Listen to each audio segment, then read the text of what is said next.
Good evening, everyone. Good evening, everyone without the mask. My name is Heather Chong, Acting Mayor of the City of Clarence. It's my pleasure to welcome everyone to this hybrid meeting tonight. Could I please ask those in the chamber to stand for the acknowledgement of country and the prayer? Thank you.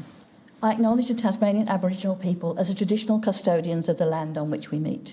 I pay respects to elders, past and present, and recognise their continuing spiritual connection to the land.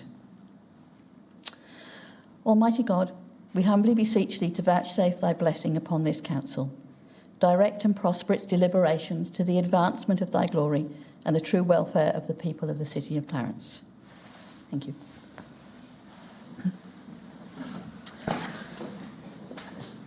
This meeting is being broadcast live on YouTube, and what is said in this meeting is not protected by privilege.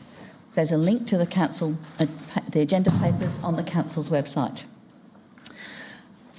As we're holding a hybrid meeting with a number of aldermen online, I'm going to ask everyone when we vote, for the people online, if they would please wait for me to call out their names as to whether they voted for or against something, so that we can make sure we get the right recordings. Thank you very much. Okay. Apologies, we have an apology from Alderman Mulder. An apology from... Apology for being here, Madam Chair. An apology from Mayor Doug Chipman. Okay. Declarations of interest. I understand we have some declarations of interest. Alderman Edmonds. Yeah, I have a declaration of interest in item 7.2. Thank you. And Alderman Bomberto? Thank you, Madam Acting Mayor. I have a declaration of interest for items 8.4.3 and 11.3. Thank you very much. We will, when we get to those, I think we will ask you to leave the meeting, and then the General Manager will text you or call you to come back in afterwards. Okay. We have the omnibus items, starting with the confirmation of the minutes of the 21st of March.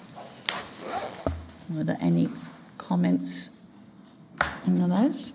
Okay. That's fine. Thank you very much. I would like then to table the diary for the Mayor and myself from the last council meeting, and also the briefing notes from the meeting with Shambroad on the 24th of March.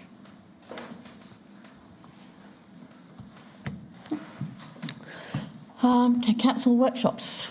And we note the council workshops of the 28th of March and the 4th of April, and the agenda briefing on the 8th of April.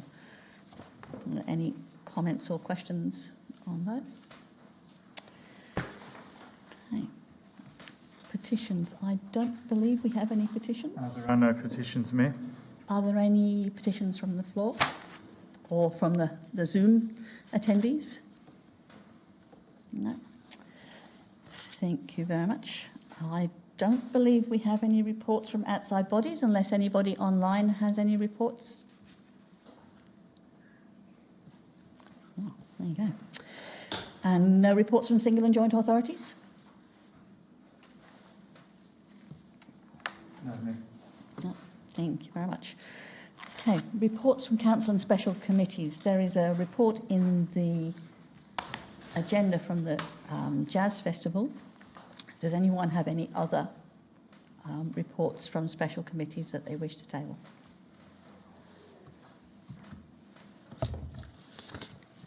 I have two. Which are the Events Special Committee and the Richmond Advisory Committee. Okay, if there is nothing else, the weekly briefing reports of the 21st and 28th of March and the 4th of April. Are there any questions? Alderman James. Thank you, Acting Mayor. I referred to the weekly briefing report of the 4th of April and reference to council response to vandalised trees in the Blessington Street Coastal Reserve. My question through you to the appropriate officer.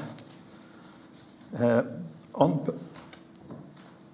page 15 of 22, it says, and I quote, "The public and residents are urged to come forward with any information relating to this act of vandalism by contacting council on that number or Crime Stoppers on that number," unquote.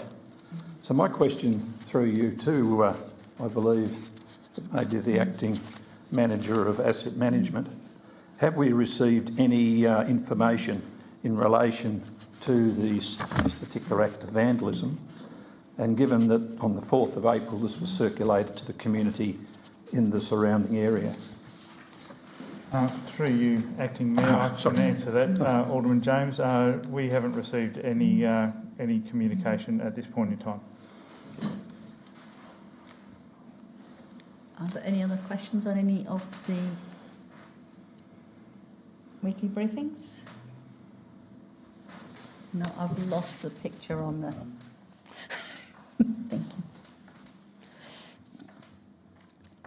If there are no other questions, can I advise an omnibus motion for the officer's recommendation that all those items be noted? I have Alderman Pearce and Alderman Mulder. All those in favour? Online I have Alderman Kennedy, Alderman Blomley, Alderman Von Berto, Alderman Newington and Alderman Walker. That's carried unanimously. Thank you.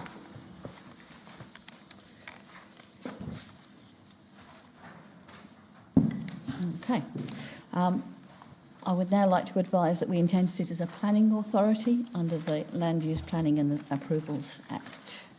Oh, no, sorry. Excuse me. It's a bit early, I think. It is a bit early. You're quite right. I looked too far down the page. I do apologise. Trying to avoid scrutiny, Madam. Public question time. We have no questions on notice. Through you, Acting Mayor, we have no public questions on notice and no questions received up to this point. And the answers to the previous questions on notice are as listed in the agenda. Thank you, Mayor. Yes, there was an answer to a previous question on notice that has been included in the agenda and will be repeated in the minutes as well. Thank you. And no deputations by members of the public? Thank you, Acting Mayor. No deputations from anyone tonight. Thank you. Okay. I would now like to advise that we intend to sit as a planning authority under the Land Use Planning and Approvals Act. And the first planning item is 7.1, a development application for 269 Kennedy Drive in Cambridge, which is a refusal. Do I have a mover and a seconder, please? 7.1. Yes, I certainly, if I have the call, I will move the recommendation that has been listed in the agenda on page 28. Thank and you. that is the development application, excuse me, for a warehouse caravan park restaurant at 269 be refused for the following reasons. And they Alderman Pearce seconded that. For the following reasons. And rather than speak at length, may I say, Acting Mayor, that the question of the performance criteria have been addressed quite substantially, and the different aspects of the Natural Assets Code together with the Natural Assets Code and also the light industrial zone, as the close proximity of the warehouse is likely to result in noise and odour emissions. So I seek council support. Thank you, Alderman James. Alderman Pearce. Thank you, Acting Mayor. Like Alderman James, it does say that the amenities building is defined as visitor accommodation, which is prohibited in the light industrial zone. Furthermore, in the recommendation, the proposal does not comply with clause 16.5.1 of the Safeguarding of the Airport Code, as visitor accommodation and restaurant will adversely impact the operations of the Cambridge Airport.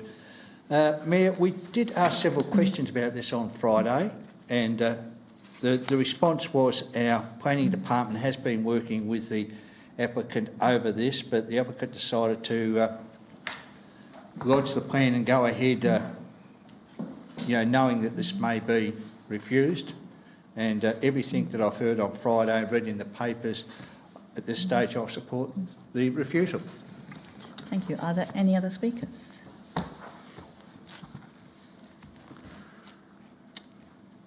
No one online wishes to speak?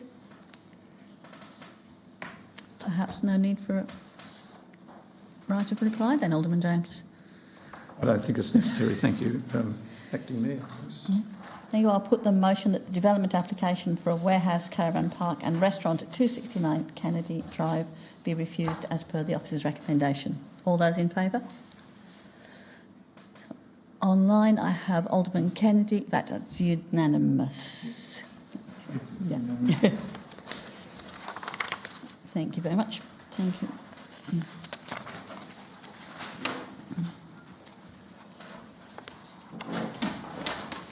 7.2 is a development application for a 22-lot subdivision at 147 Bayview Road, Lauderdale. Do I have a mover and seconder? Alderman Ewington, mover. Do I have a seconder? Second. Thank you, Alderman Pearce. Alderman Ewington. Yeah, thank you,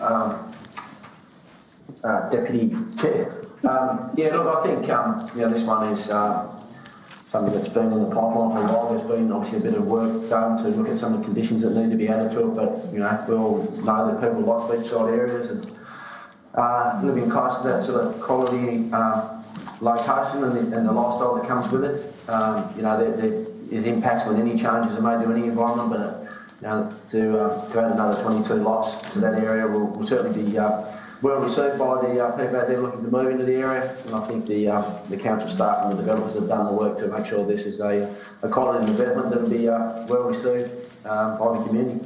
And it's interesting to note that there hasn't been well, there are a couple of objections, and I think it's been relatively well received by the wider community in this situation. And the expectation was that this was always earmarked for development, and it looks like this one is quite timely. And I'd encourage my colleagues to vote for this development. Thank you, Alderman Newton. Alderman Pearce. Thank you, Mayor. Look, I agree with Alderman Engston there. Look, on page, under performance criteria, the assessment on page 91. Now, look, I'm not going to read the whole lot because it's all there, and I think that is one of the reasons why we support it. I know the engineers are quite happy with everything that's been put forward, so I'll support the recommendation. Thank you, Alderman Pearce. Are there any other speakers? Alderman Warren. Thank you, Acting Mayor, and I apologise for not being in my normal seat, but we're social distancing around the horseshoe. I do have some concerns about this one. The 22 lots are in one of the highest rated flood zones in Lauderdale, and at a time when we should be looking at mitigation strategies and building away from these areas, and as some councils in New South Wales have done and are considering doing, purchasing land on higher ground and doing a land swap. It seems to me like we're heading in the wrong direction, but I do note that the zoning for this area does require the houses to be built to a certain height above sea level. It's obviously the choice of people to live in that area with full knowledge of the risks that there may be to both the building, inundation and the cost of insurance. So from a planning perspective, it does meet the criteria. So I will reluctantly support it. Thank you. Alderman Mulder. Thank you. I have some concerns with this because I think just the last week we've had a consultant's report that identifies this as one of the three main areas of Hobart which are going to be severely impacted by sea level rise. So here we are again with a drainage plan that is going to take this water, trickle it back down the little footpath, right, with a fall of about next to nothing, onto Bayview Road from where it's supposed to go into the stormwater system. I don't know. I think it's high time, and I know the planning scheme doesn't talk about it yet. We have a planning scheme that has got its head in the sand in regards to drainage and coastal inundation. Why can't we, it's a matter of urgency. We're talking about climate change emergencies, and although this council sought not to declare one, there is one, and it's exactly these sorts of things that are causing the problems. I can't really see much difference between this and the other area of Lauderdale where we decided that we wouldn't extend the urban growth boundary because of drainage issues.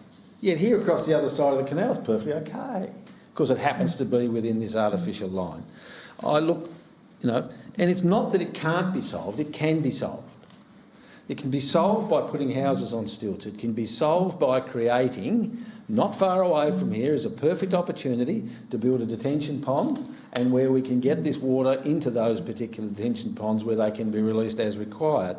So I think, my concern is that here we are with a planning scheme that simply is not future-proof. Thank you. Alderman Walker.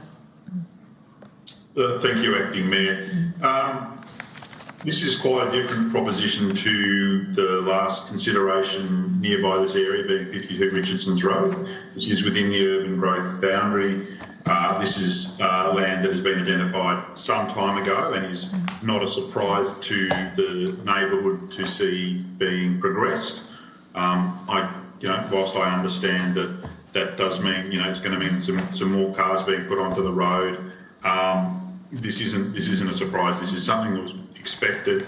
I would take some comfort from the fact that pretty much every block is over the 3 metre mark, and that the density isn't at the higher end either. So I'm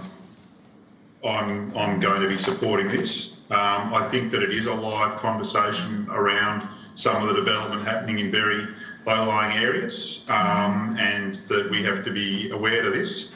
And perhaps in the future we may need to be having conversations when things go up in other areas where a whole lot of densification is putting onto lower sites as to how we go about it and whether we overtly say something even if we approve it. But I think in this case the appropriate thing to do is to follow the officer's recommendations and to approve. Thank you, Alderman Walker. Any other speakers? Alderman Bomberto. Thank you, Madam Acting Mayor.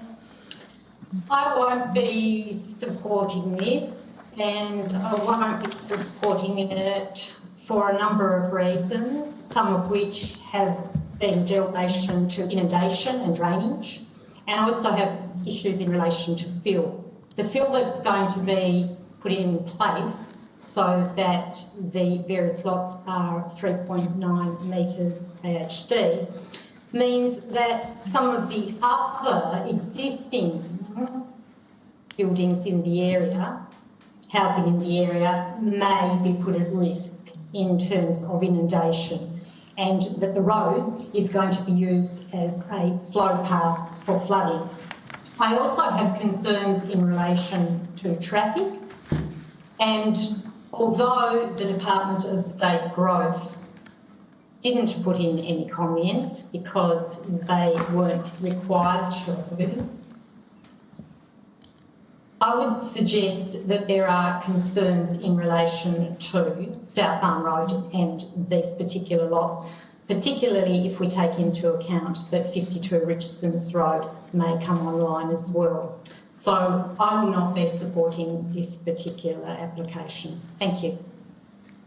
Thank you, Alderman Bomberto. Any other speakers? Right to reply, Alderman Newington.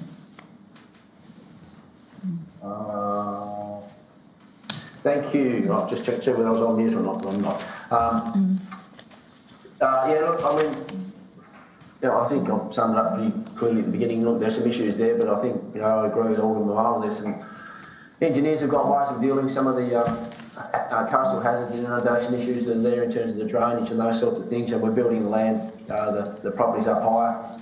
And, you know, the other consideration we all need to make here is that for us to have the rates revenue and the tax revenue to deal with some of the issues that need to be dealt with down the track in terms of the drainage in Lauderdale, you know, a few more residents is going to help us, you know, meet the needs of the community moving forward and make sure that we can protect it and make sure it's sustainable into the long term. So I encourage everyone to support this development.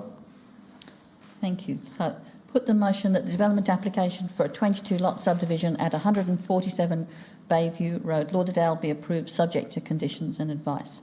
All in favour? Online I have Alderman Blomley, Alderman Newington, Alderman Kennedy and Alderman Walker. Those against? Alderman Von Berto against. That's carried. Thank you. And online, I know, and Alderman Mulder, in person. In person. In person. That's carried. Thank you very much. Thank you. We recall Alderman Edmonds.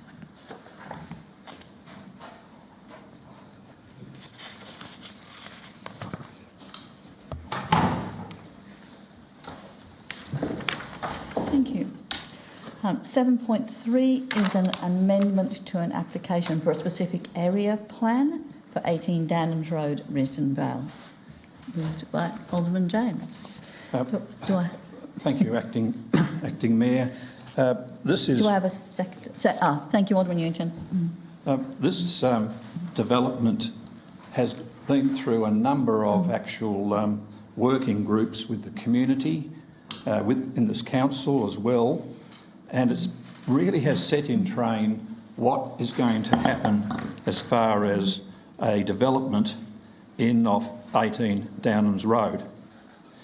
And may I say from the outset that the developers have made considerable concessions in the way of having accepting a draft Aaron Eco Development specific plan, area plan, be modified to meet the drafting standards of the Tasmanian Planning Scheme. And this is quite unique in relation to this particular area because of the nature of the terrain and also the fact that it's been on the pipeline or in the pipeline for development for a number of years. The question in relation to the site-specific qualifications to be added to the Clarence local provision schedule is quite unique because it's going to enable the minimum lot size to be 15 hectares at 18 Downhams Road, Risdon Vale, and that this be limited to the 15 hectare located outside the draft Aaron Economic Development Specific Area Plan. So we've all wanted to have this particular development proceed with. It has gone through extensive consultation. It was recommended to the TPC that they consider the merits of the representations in relation to the draft amendment.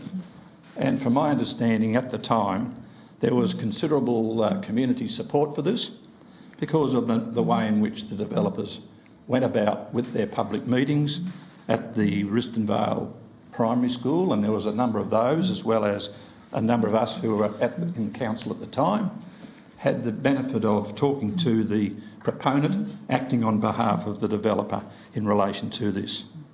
This is a win-win for Risdon Vale. It's a win-win for Clarence because not only have the developers taken on board the recommendations from the TPC, which have actually made the comment that it be considered within this new area plan or development specific area plan, but also to the fact that this council has pursued this particular course of action and been right behind the developers because they have done everything which I think is appropriate in the way of letting the public know or being involved in the process, as well as being able to consider the nature of this particular plan. I think it's a credit to the council to have it taken it this far, and to the TPC, because in the very nature of the Tasmanian Planning Commission getting behind the council in the first place and then a suggestion in relation to a slight technical change to it. But at the end of the day, not only have the proponents agreed to that, but I believe that this council ought to support it. And I believe, Madam Acting Mayor, that the council should pass this motion unanimously. Thank you, Alderman James. Alderman Ewington. Look, I can't add anything to that. Madam Acting Mayor, I think you summed up quite well. Thank you. Any other speakers? Alderman Walker. Thank you. Just quickly, the rules were the rules, and the amendments are adjusting with things as they move along. Is it potentially an opportunity lost for a greater density that might have come about through a comprehensive review of the urban growth boundary?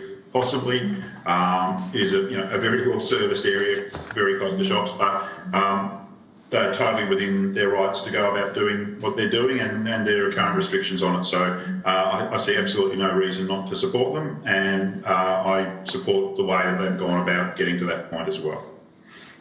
Thank you, Alderman Walker. Alderman Mulder. Thank you, Madam Acting Mayor.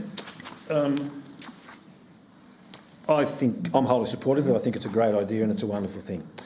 The only drawback I have with it is here was an opportunity to connect this to one of our most isolated little areas that craves out for passing traffic and additional things, particularly in that little business centre. There's a community hall there and all the rest of it. And the opportunity, once again, has been lost.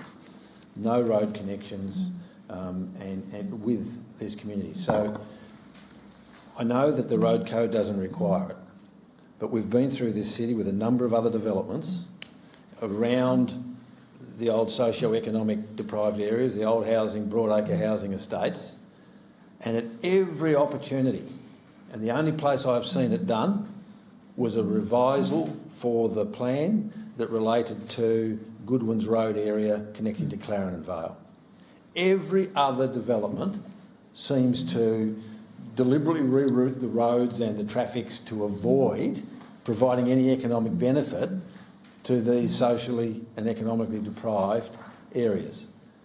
If we could just get some through traffic going through some of these areas, they would really boost up, and here's a lost opportunity. But that's not a planning matter.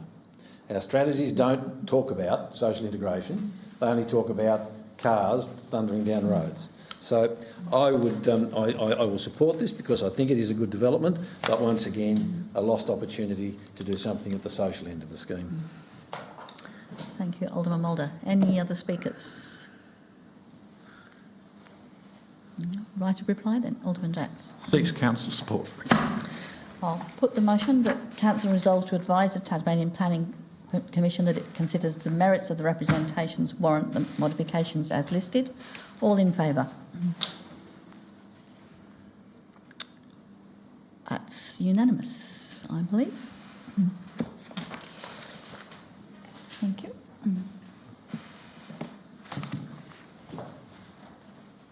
think you've got to call it first, Madam. 7.4, whichever. Thank you, Madam Mayor. I seek leave of council and move a motion to treat the following LPS planning provisions as an omnibus item. That's 7.4 to 7.8. Thank you, Madam. Do I have a second? Alderman Kennedy. That's a procedural motion, so we need to put the motion that we treat the 7.4 to 7.8 as one motion. All in favour? That's unanimous. Okay. Can I now have a mover for the motion that encompasses those Thank you, changes? Mayor. I move the omnibus motion. The omnibus motion. The omnibus motion, Yeah. as recommended. Thank you. Can I have a seconder for that, please? Alderman Kennedy. Happy to second it. Thank you, Acting Mayor. Thank you. Alderman Mulder. Thank you very much. The reason we deal this with, here we go, only the council can request changes to the planning scheme, and we've had that. But here we go. Of course, we're being asked by the Planning Commission to ask them to change the planning scheme. If that seems a little ironic, then guess what? That's the way that it is. Look, they're basically straightforward. I move as an omnibus motion because I know there are some members who would like to at least raise a question or two. The purpose is to enable members to speak to them collectively rather than having to plough our way through them one by one. Thank you, Alderman Mulder. Alderman Kennedy. Nothing more from me, thank you. Thank you. Any further speakers? Alderman James. Yes, I assume that we can now select or discuss any of those items that is included in the omnibus motion. Indeed. And look, may I say from the outset that I want to basically refer to 7.5, Clarence Local Provision Schedule, the Rosney Hill Nature Recreation Area rezoning to Environmental Management Zone. This is an interesting one because there were a number of representations that were made to the TPC, and as a result of that, the TPC have suggested that the draft amendment is not modified to take account of any representations. It is satisfied that the draft amendment meets the LPS criteria. Now, having said that, there was over 100 representations that really stem from Council's decision when it approved the Rosney Hill Hotel and public area on the Rosney Hill Nature Recreation Area. And it was, at that time, zoned a nature recreation area, and that had a discretion for the council to approve, and it did just that, the size and scale and development of the hotel on Rosney Hill. However, the TPC's consideration in relation to that, and I refer to page 195, the Commission agrees with the representatives that the recreation zone is not the most suitable zone for the site under guideline number 1. However, the Commission agrees with the submission of the Planning Authority that the approval of the visitor accommodation development on the site represents a clear commitment that the site not be used purely for passive recreation. So on the one hand, the Commission is saying that the zoning or the existing zoning of recreation was inappropriate because it had all sorts of ramifications, and there was a great deal of flexibility, can we say, in relation to what could be built or what was built on the site.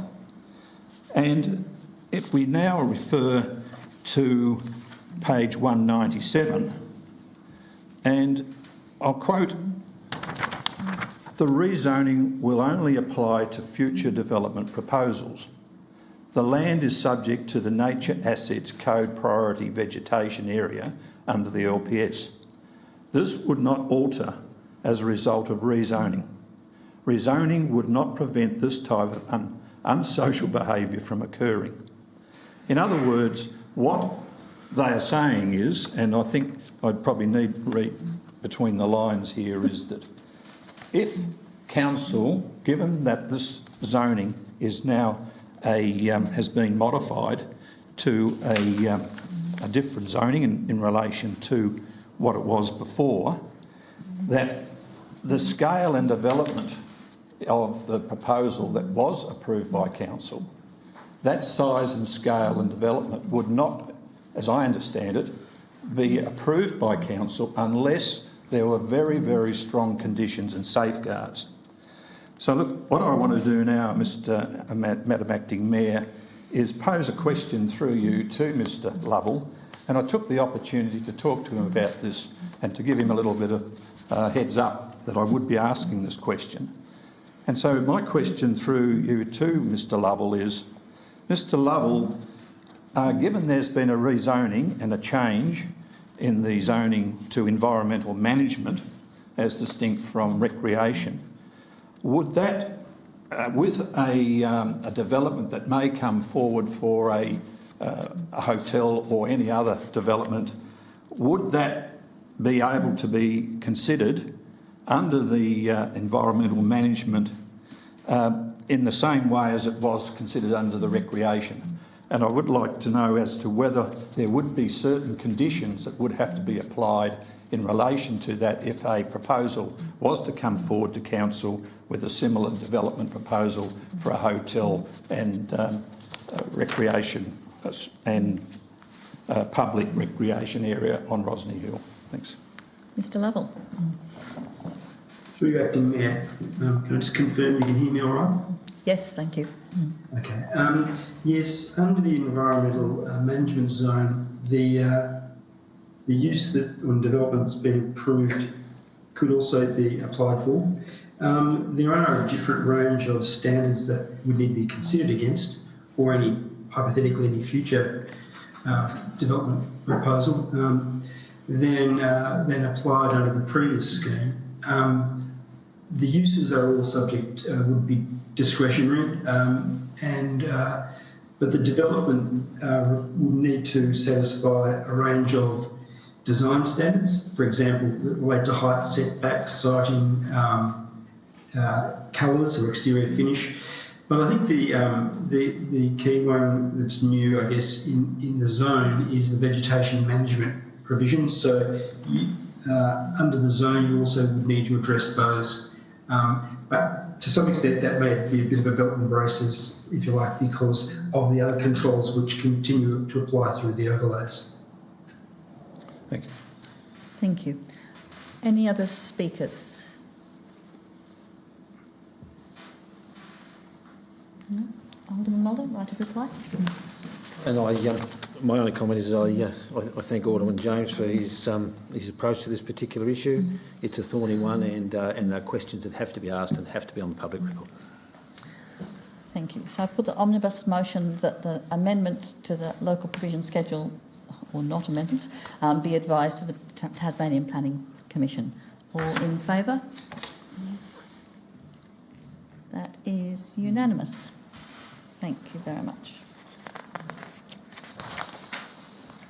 That concludes our business as a planning authority. We now move on to determinations of petitions tabled at previous council meetings, and the first one is a petition at Hookie Place, Rokeby. Alderman Mulder. I will move the motion. Thank you. Alderman Edmonds, thank you. Alderman Mulder. Straightforward, and I look forward to deliberations at the budget session for this deferred project. Alderman Edmonds. Yeah, not much to add other than to note that I know that the site's been visited by a few aldermen already, and I think that's a good sign, and but look forward to the budget session to consider it. Thank you. Any other speakers? Alderman Walker. Yeah, I concur with the comments from the mover and the seconder, and just to note, today was the closing day to make comments on the draft CapEx budget papers. Still got until midnight, I guess, if you haven't done it. Thank you. Anyone else wish to speak on this? Alderman James. Yes, look, just in relation to Hookie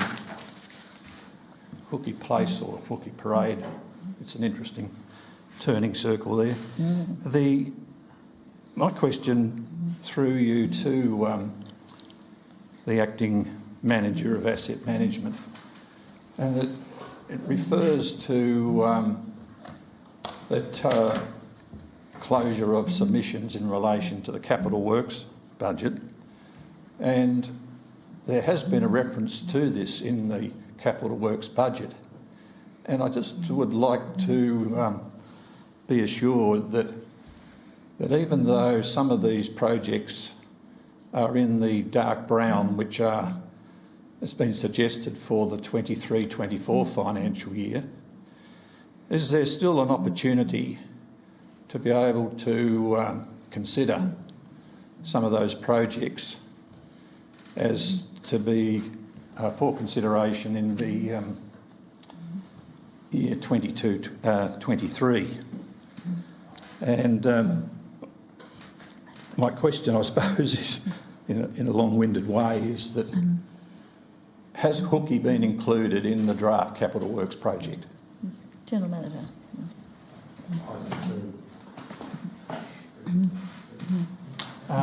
Thank you, Acting Mayor. The capital works projects that have been put forward will be subject to workshop with Aldermen, and any changes in priority will be discussed at that point and then carried forward as discussed in the workshop. Any other speakers? Right, a reply, Alderman Mulder? Yes, just to pick up the point that Alderman James raises, point C of the recommendation is that we consider the installation of a footpath in Milky Place, Rugby in the 22-23 budget. So it's in the budget papers for consideration for the time frame that Alderman James requires. Put the motion as listed in the agenda. All in favour? So that's unanimous. Yep. Thank you very much. And our second petition is the North Pass Road Precinct. Thank you, Madam Acting Mayor. The petition mover. I move the petition as in the papers. Do I have a seconder for that? Alderman Edmonds, thank you. Alderman Mulder. Thank you, Mr Mayor. I note that this particular petition relates to an attempt to take this land, or a requirement of the land, and I think that the majority of people in this particular precinct find themselves in rural living B, which is 2 hectares, and they would like to be in rural living A to produce 1 hectare. I also note that at the hearing that this was held is that the planning authority basically came to the conclusion, the Commission basically came to the conclusion that this area, I'll get the relevant papers, that we as a planning authority had not considered in sufficient detail matters such as the impact of road network, bushfire risks, natural assets and servicing to demonstrate the site, etc., etc. That having given that this petition relates to a request to move forward. I've got a couple of questions. It might be that the first dot point says Council may consider undertaking a planning study and subsequent planning scheme amendment in future budget considerations. Given the view of the Commission, it's quite clear what that needs to entail. I'd just like some confirmation that the subsequent planning scheme, are there any other matters that the planning staff would like to have assessed before they can move forward on those submissions? Through you, General Manager. To Probably a question Mr. for Lovell. Mr. Lovell.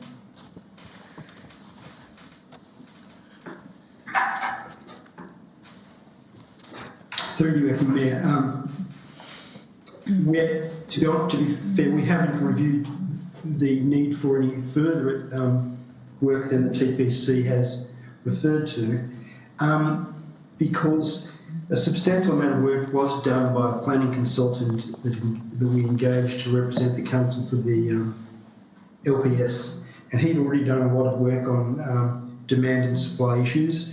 There are probably a few other items, but I think the TPC has probably summed up the issues that most concern it. So I guess the answer to the question is they are the fundamental things, but I think we would probably need to include, if we were doing that work, a refresh of the work that's been done by the planning expert that we engaged earlier, and any other bits and pieces that he felt might be necessary as well. So, and my next point, which is also a question, is given the fact that Council may consider undertaking a planning study and subsequent planning in future budget considerations, clearly it's too late for this budget consideration. And I'm just wondering, given the number of these sorts of structure plans, which is what we're talking about, that we have on the boil through the thing, is there any idea as to when Council would be in a position to even consider taking developing such a structure plan? Through you, Acting Mayor. In relation to those competing priorities, it really is a question of what priority does council wish to put on certain structure plans and the delivery timeframe. So in that context is, I suppose, a two-edged issue. The financial resources to pay for the work to be done, and obviously the staff resources as well. So as you'll be aware, in terms of things like master plans and other activities, we need to plan those fairly carefully to make sure that we can deliver in the timeframe that's been requested. In that event, I think it's down to developers to take that sort of approaches to see whether they wish to engage in their own structure plan themselves. So I think that this is, like a lot of the other areas that we've talked about, it's an area that is right now on the edge of urban growth boundaries, and I think that increasing density is a good thing in those areas. And I also note that in a lot of these submissions that in previous things is that the Fire Commission starts to say about that increasing density poses a risk. I would have thought it might have been the other way around. The higher the density, the less amount of land that needs to be looked after and the less amount of land that needs to be cleared. And therefore, you don't get these isolated pockets of land surrounded by massive bush. But anyway, that's their particular view.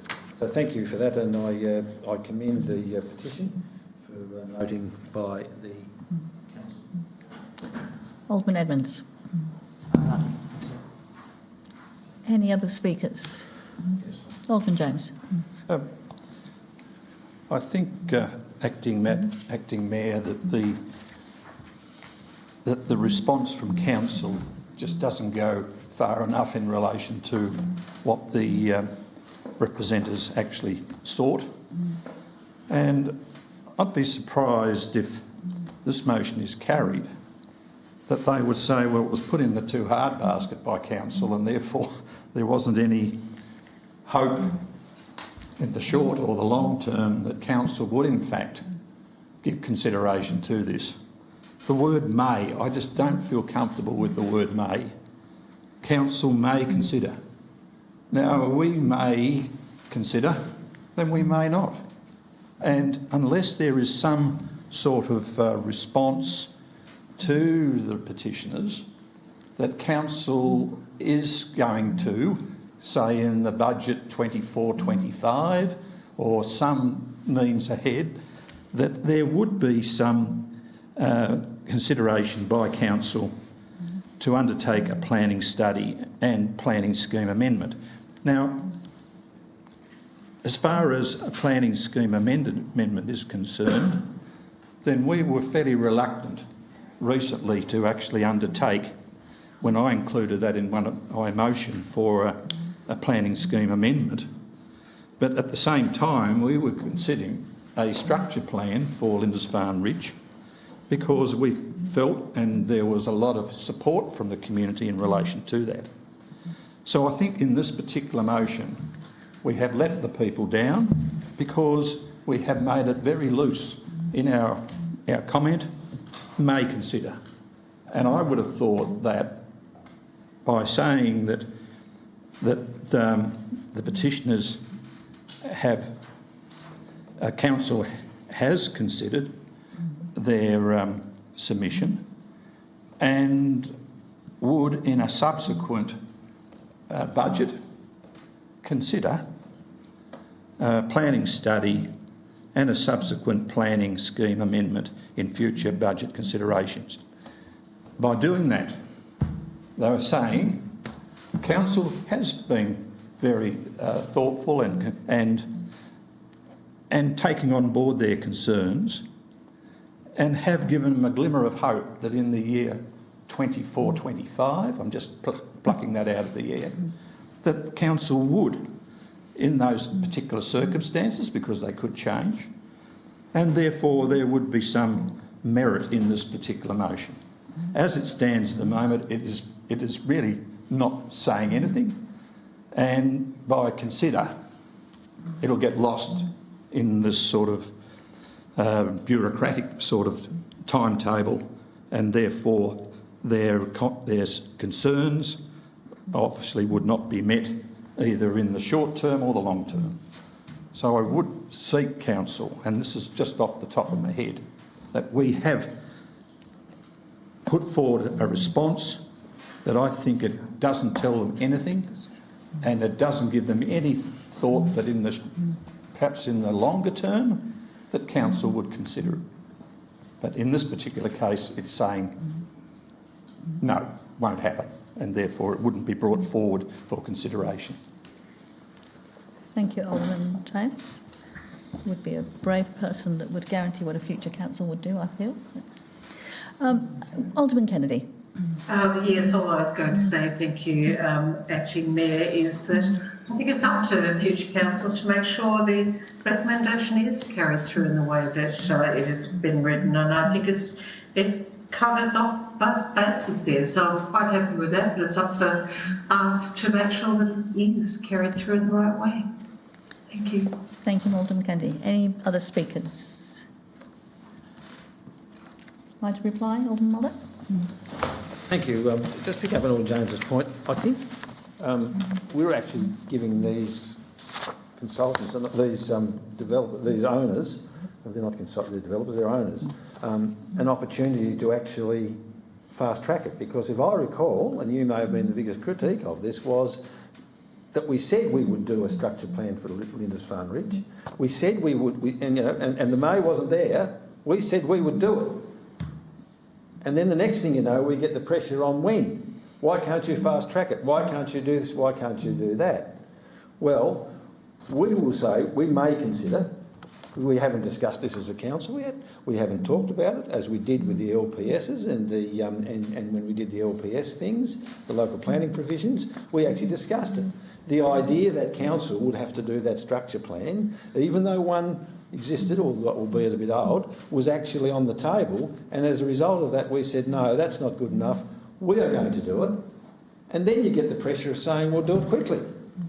Here we are giving these people the option of saying, well, you know, we may consider the underplanning. In the event that council doesn't satisfy their wishes, which is to do it next week, right, then they have now got the whip hand and they can go ahead and they can consider whether or not they wish to engage the appropriate consultants to undertake the necessary programs. In fact, and I've had representations on this, so I can speak for these owners. That's exactly why I asked the questions that I did. That's exactly why I got this material forward, so that if they consider that this isn't going to happen within the next year or two, as I said in my opening remarks, that for at least that period of time, then they've got the option of saying, well, let's fast track this, let's get this thing going. We may or may not be prepared to stick in the money once we know what's required in order to fast track the development. So we're actually giving them a better advantage than we gave the Lindisfarne Ridge. So I strongly urge you to support this motion in its current form. Thank you. I put the motion that the petitioners be advised as per the information in the agenda. All those in favour? I have all online in favour and 5 here and against. Alderman James. The motion is carried.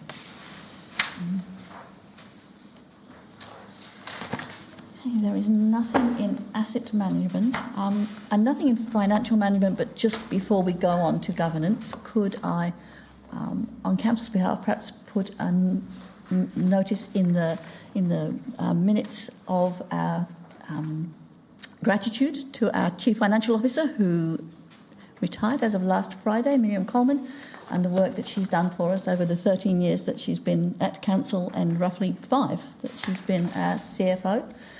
For the sterling work that she's done, and to welcome James Murrell as our new CFO. Here we are, unanimous in that. Thank you. By acclamation. Are you being served? Thank you. Moving on to governance. 8.4.1 is the draft community wellbeing strategy. Thank you, Alderman Warren. I have a seconder. Alderman Kennedy. Alderman Warren. Thank you, Acting Mayor. This has been well discussed at workshop, and I... We have no audio? Can you no, hear I do. Thank you. Can you hear me? Okay. This has been well discussed at workshop, and I commend it to colleagues. Thank you. Alderman Kennedy. Nothing more to add, thank you. We've been through this so many times, so I absolutely commend it to colleagues and seek their support. Any other speakers? Alderman James Walker. Thank you. Look, it has been refined, and so it is now at a stage, I think, where we can go to community consultation. Do I have concerns about areas around some things with dental and other things? To a degree, yeah. But it's fair and reasonable that it now goes out. It's not everything that I want, but it's not my plan. It's council's plan, and so it is now an appropriate juncture after the input and refinement to hear others, and then that can be borne into consideration and when we ultimately decide what to do next. Thank you. Any other speakers? Right of reply? Thank you, and I thank Alderman Walker for highlighting that this decision is purely to go out for community consultation. So there will be other opportunities for input to this, and it will no doubt come to another workshop. So I do commend to my colleagues that we do put this out for the community to have their say. Thank you. We've put the motion 8.4.1 that the draft community wellbeing strategy goes out for consultation. All in favour? That's carried unanimously. Thank you. 8.4.2 is the updated constitution for the Disability Access Advisory Committee. Alderman Warren and Alderman Edmonds. Alderman Warren. Thank you, Acting Mayor. This is an opportunity where we have, as a committee, reviewed this constitution. I do thank the committee and officers and my colleague Alderman Edmonds for the work on this. And the changes are minor. It just makes it a little bit more flexible and a little bit more inclusive. So, for example, we've changed the name from the Clarence Disability Access and Advisory Committee to be the Disability Access and Inclusion Advisory Committee, and that followed some fairly robust discussion about how we should be focusing on positives rather than focusing on disability. But there was also some strong support for keeping that word disability there, which is well understood. Just to make sure it was well understood, we refined our definition in the interpretation section. We do note that we have an access and inclusion project.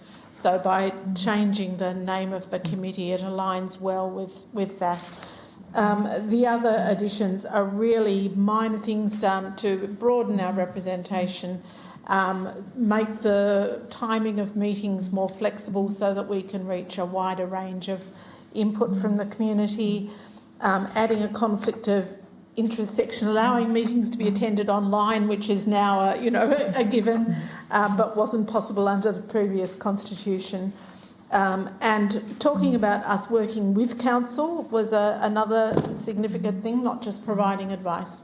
And we do work closely with council, and I do thank council officers for their commitment to working with the newly named Access and Inclusion Advisory Committee. Nothing to scare the horses there, and I do commend this to my colleagues. Thank you, Alderman Warren. Alderman Edmonds. Nothing really to add to that, just to note that the hard work's gone into this, and it's been thoroughly scrutinised by the committee, and that certainly has my support. Thank you. Any other speakers? Alderman Walker. Thank you. More questions than anything. I know some of the definitions are listed in the interpretation section. Disability is listed, but inclusion isn't. So I'd be interested to know how inclusion is being defined. And I'd also be interested to know, it's now listed that it's meeting a minimum of 6 times a year. This is sort of being. It sounds like that's not flexible. That's saying that it can't be less than that number. So. What is that? I'm interested to know what that changed from. Was it like around 4 or definitely 8 or what that had to be? These are, but it's just if those questions could be answered, that would be of benefit. Perhaps Mr. Toohey could answer those questions.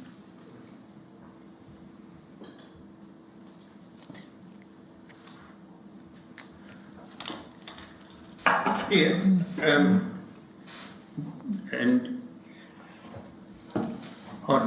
in terms of what through you now, through Alderman James to Alderman James Walker, could you clarify that, please?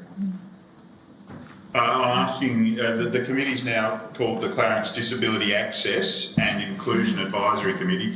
Disability is spelled out how it's being defined here. Inclusion hasn't been spelled out for me, so I'm wanting to know how inclusion is being defined, if I could. And the second part was around what is the change in the meeting schedule, because this is now mandating a minimum of 6 meetings. Was there a mandated amount before then, and if so, was it higher or lower? Through you, Mayor. On the meeting side of things, the initial meeting schedule was quarterly. That's now been increased 6 times. That was done at the request of the committee members themselves. In regard to not having a definition for inclusion at the back of it, that's a great suggestion, and it would be for completeness, I think it's a good idea to include that definition, what we mean by inclusion. Could you tell me what that, I'm sorry if this is putting you a bit on the spot, but what is that definition? I have to refer back to the chair of the committee on that, because I wasn't privy to the discussions of the committee at that time. Yeah, I'm happy to make a comment. I was the acting chair for the last meeting of this, and with a nod over the table from Alderman Warren. It is a good suggestion, and I'd say perhaps there was a lot of effort put into what to a spectator might be a small words, and the debate around the use of the word disability was took a lot of time. And both in the meeting and outside of that, I understand. And the suggestion that perhaps there's a definition of inclusion is something we could probably look at the next meeting as a suggestion from Alderman Walker, because I don't have an answer about why there's the number of interpretations stops where it does. I'd say that potentially the explanation is, though, there was a lot of effort put into some of the other words, and that it can be something we looked at the very next meeting, if that is satisfactory to Alderman. Thank you. Any other speakers?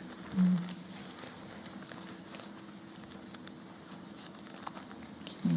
Alderman Warren, do you like to reply? Thank you, Acting Mayor. And just another point on the frequency of meetings. In the 3.5 years that I've been chairing this committee, I believe we've met roughly every 2 months. So that would suggest that we're updating the Constitution to reflect what's actually happening. I'd have to check that with Council Officer Julie Anderson, who supports that committee.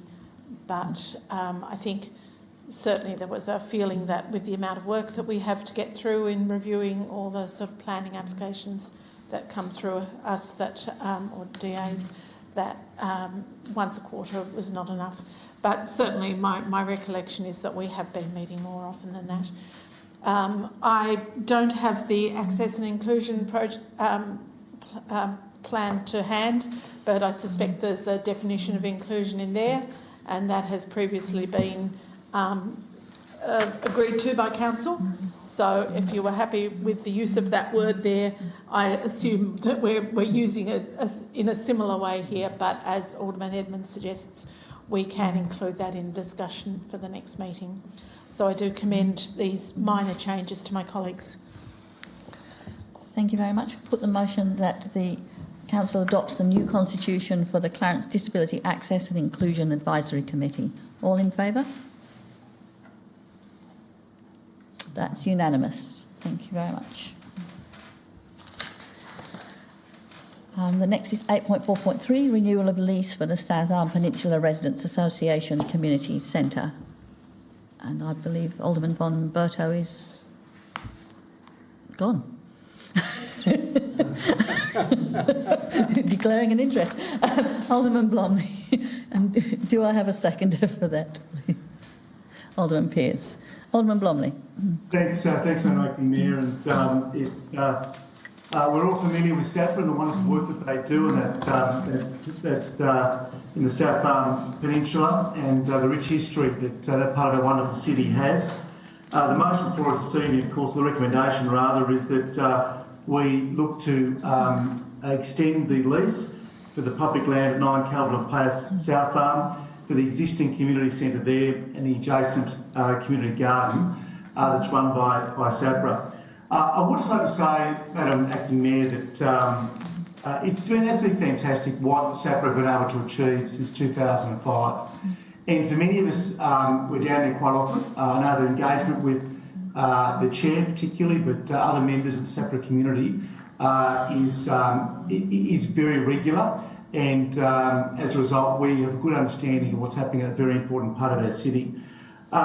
In recent years, through SAPRA and their work, we've seen soon to be the establishment of a men's shed down on the peninsula. The St Barnabas Church, they were formidable in the fight to retain St Barnabas Church for the community, and all the wonderful work that they've done down there. And one only has to attend the monthly community market, the first Sunday of every month, and I've been there for the last couple, and it's just amazing the sense of community, but also the sense of enterprise. Micro businesses that are thriving in our city, which is absolutely superb. The actual community centre itself, Madam Acting Mayor, we're all familiar with, and I know that in October 2019, many of us were there for the opening of the Morris Potter History Room, and that's just one aspect of, or one element, I should say, of the services that SAPRA provides. So I am delighted tonight to move this motion supporting this process under Section 178 of the Local Government Act, that we look to extend their lease for another 10 years. Thank you, Alderman Blomley. Alderman Pearce. Thank you, Mayor. Yes, like Alderman Blomley, SAPRA does a great job, I believe, and I think we should extend their lease, and that will be done if there's no objection. So I expect we will do it. Thank you. Any other speakers? Alderman Mulder. Thank you, Madam Acting Mayor. I'm just trying to drag up, but I had some communications at Friday's workshop. I just asked what the arrangements were regarding whether this was a deed of gift and the land and needed to be purchased. I thank the General Manager, and if I've got this wrong, because I can't quite pull up the email, the advice is that Council actually purchased this land and that the hall, etc., and the amenities were actually constructed with a combination of funds from various levels of government of land. So technically there is no constraint upon Council's use of this land, but nonetheless I might say that this is by far, has proven over the course of the history to be a well-run community organisation, one where we're happy to hand over the lease and take somewhat of a hands-off role in terms of the management. It is an actual champion of what we would all dearly love some of our other community facilities to be like. Thank you. Any other speakers? Right to reply, Alderman Blomley? No, thank you, Acting Mayor. So I'll put the motion that we intend to give notice of intention to enter into a new lease and assuming no objections are received, authorise the General Manager to enter into the new lease for South Arm Peninsula Residents Association. All in favour? It's carried unanimously. Thank you. Could we? Thank you. Get Alderman Bomberto back. Just give that a moment for Alderman Bomberto to return.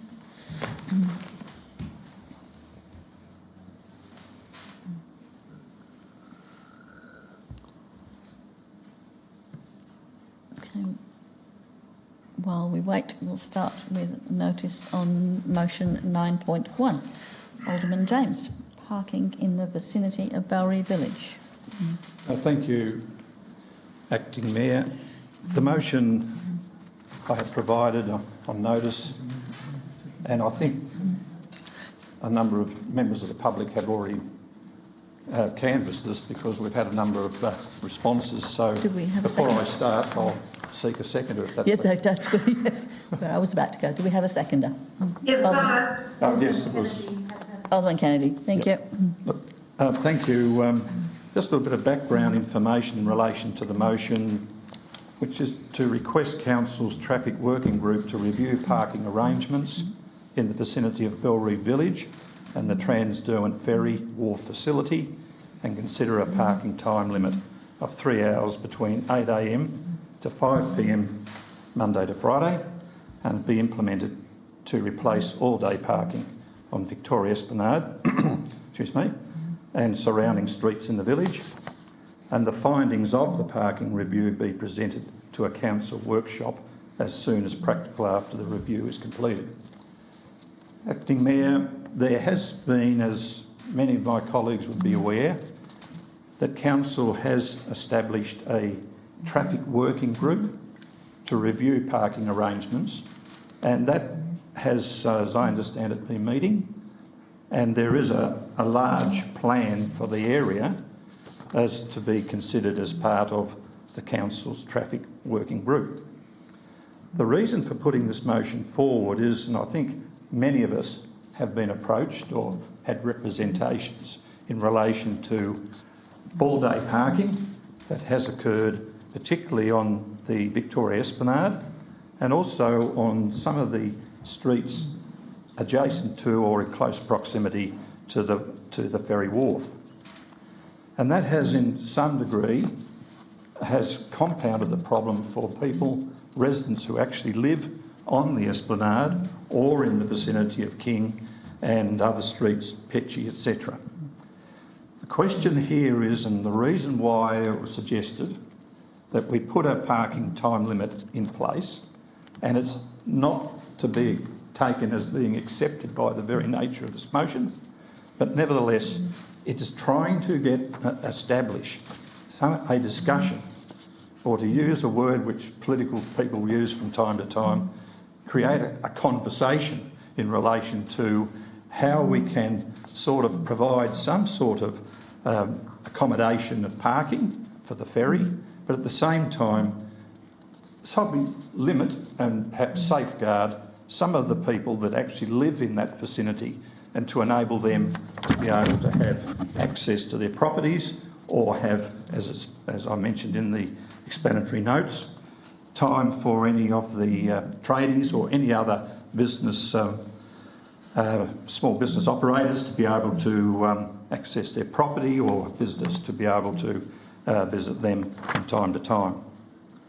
It's part B of the motion that the findings of the parking review be presented to a council workshop as soon as practical after the review is completed. There has been an understanding that council, when it's promoting the ferries, has always sort of said we are looking at a park and ride scenario. That hasn't happened. In fact, what we have in place now is a drive to park, and that is what is happening with the parking and all-day parking on those streets I mentioned a moment ago. The simple fact of the matter is we need to do something. If by some chance there is some limit or parking time limit on these particular areas, and 3 hours was suggested by a number of the residents in that vicinity of the wharf, and it may be that that may be shorter term, but at the same time, I think in fairness to those people and to other business operators and to other people living on the bluff, that we need to do something.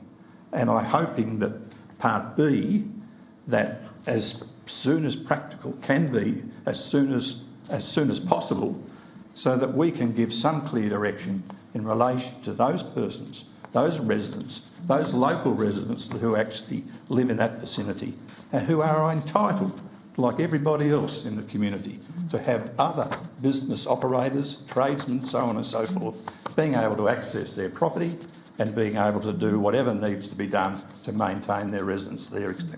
I seek council support. Thank you, Alderman James. Alderman Kennedy.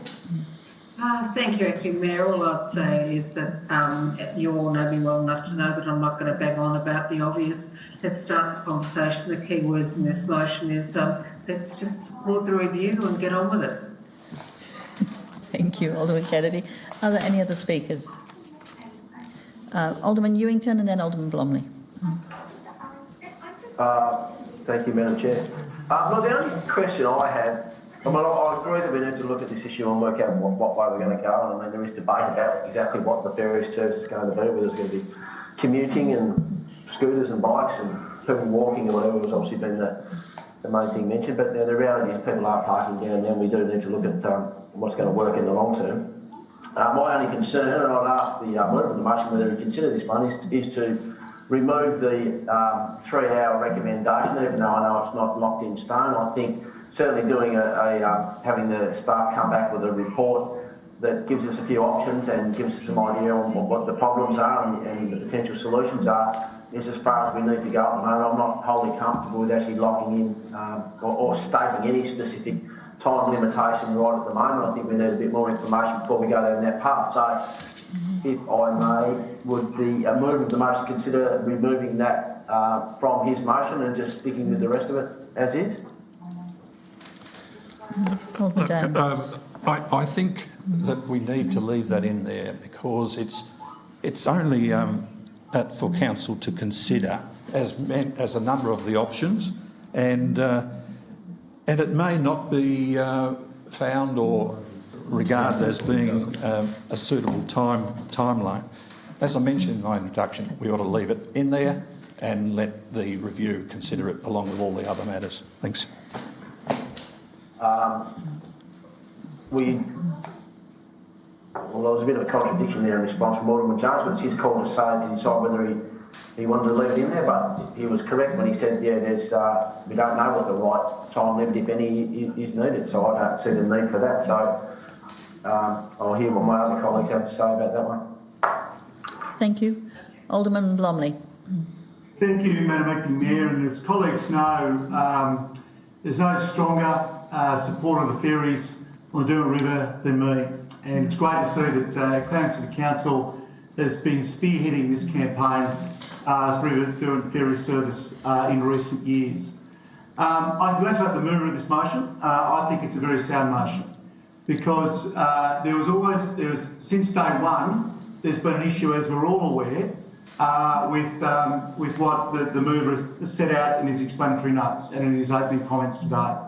It's crystal clear what the issue is, and as Alderman Kennedy said, it's something that needs to be addressed sooner rather than later. I think this is a very fine way to do that. This service, of course, this trial service, now it's become permanent between Sullivan's Cove and Belrive, was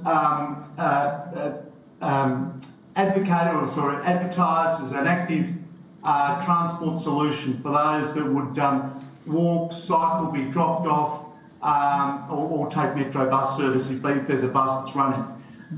So it wasn't always feasible to consider that they would be the only passengers that would be boarding.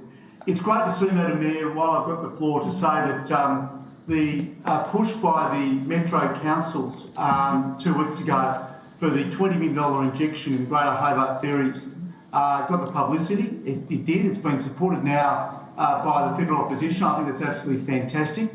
But, Madam Mayor, can I just say that if I was a betting man, I'd also say that the Liberal government are highly likely to come on board as well because they understand the importance of a fantastic integrated ferry service along the length and breadth of our great River Doon. What is so important, of course, to make this a success is not only the on-water facility, but also the on-land facilities as well. So the community piers, but also the car parking facilities. And they are key to the success of this wonderful service. And that's the only way we're going to grow this sustainably and to ensure that it is a great success. And I'm in lockstep with Alderman James.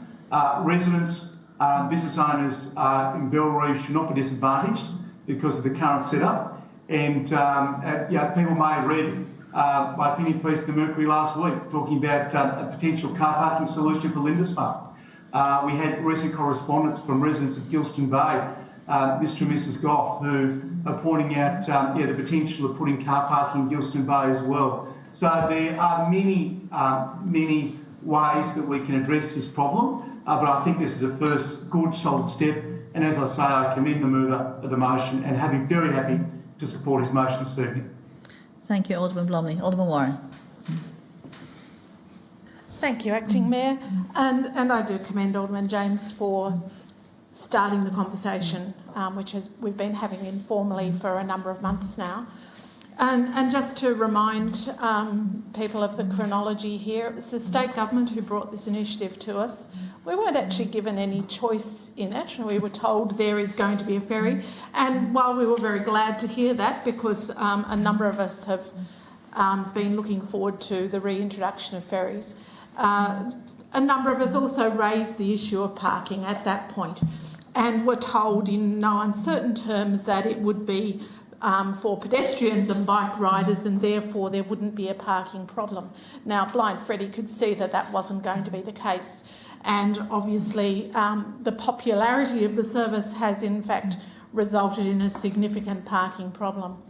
So while I'm interested to see what the parking review will uncover and whether a 3 to 4 hour limit is going to help the situation, it certainly would help the situation for the residents. What impact would that have on the ferry service?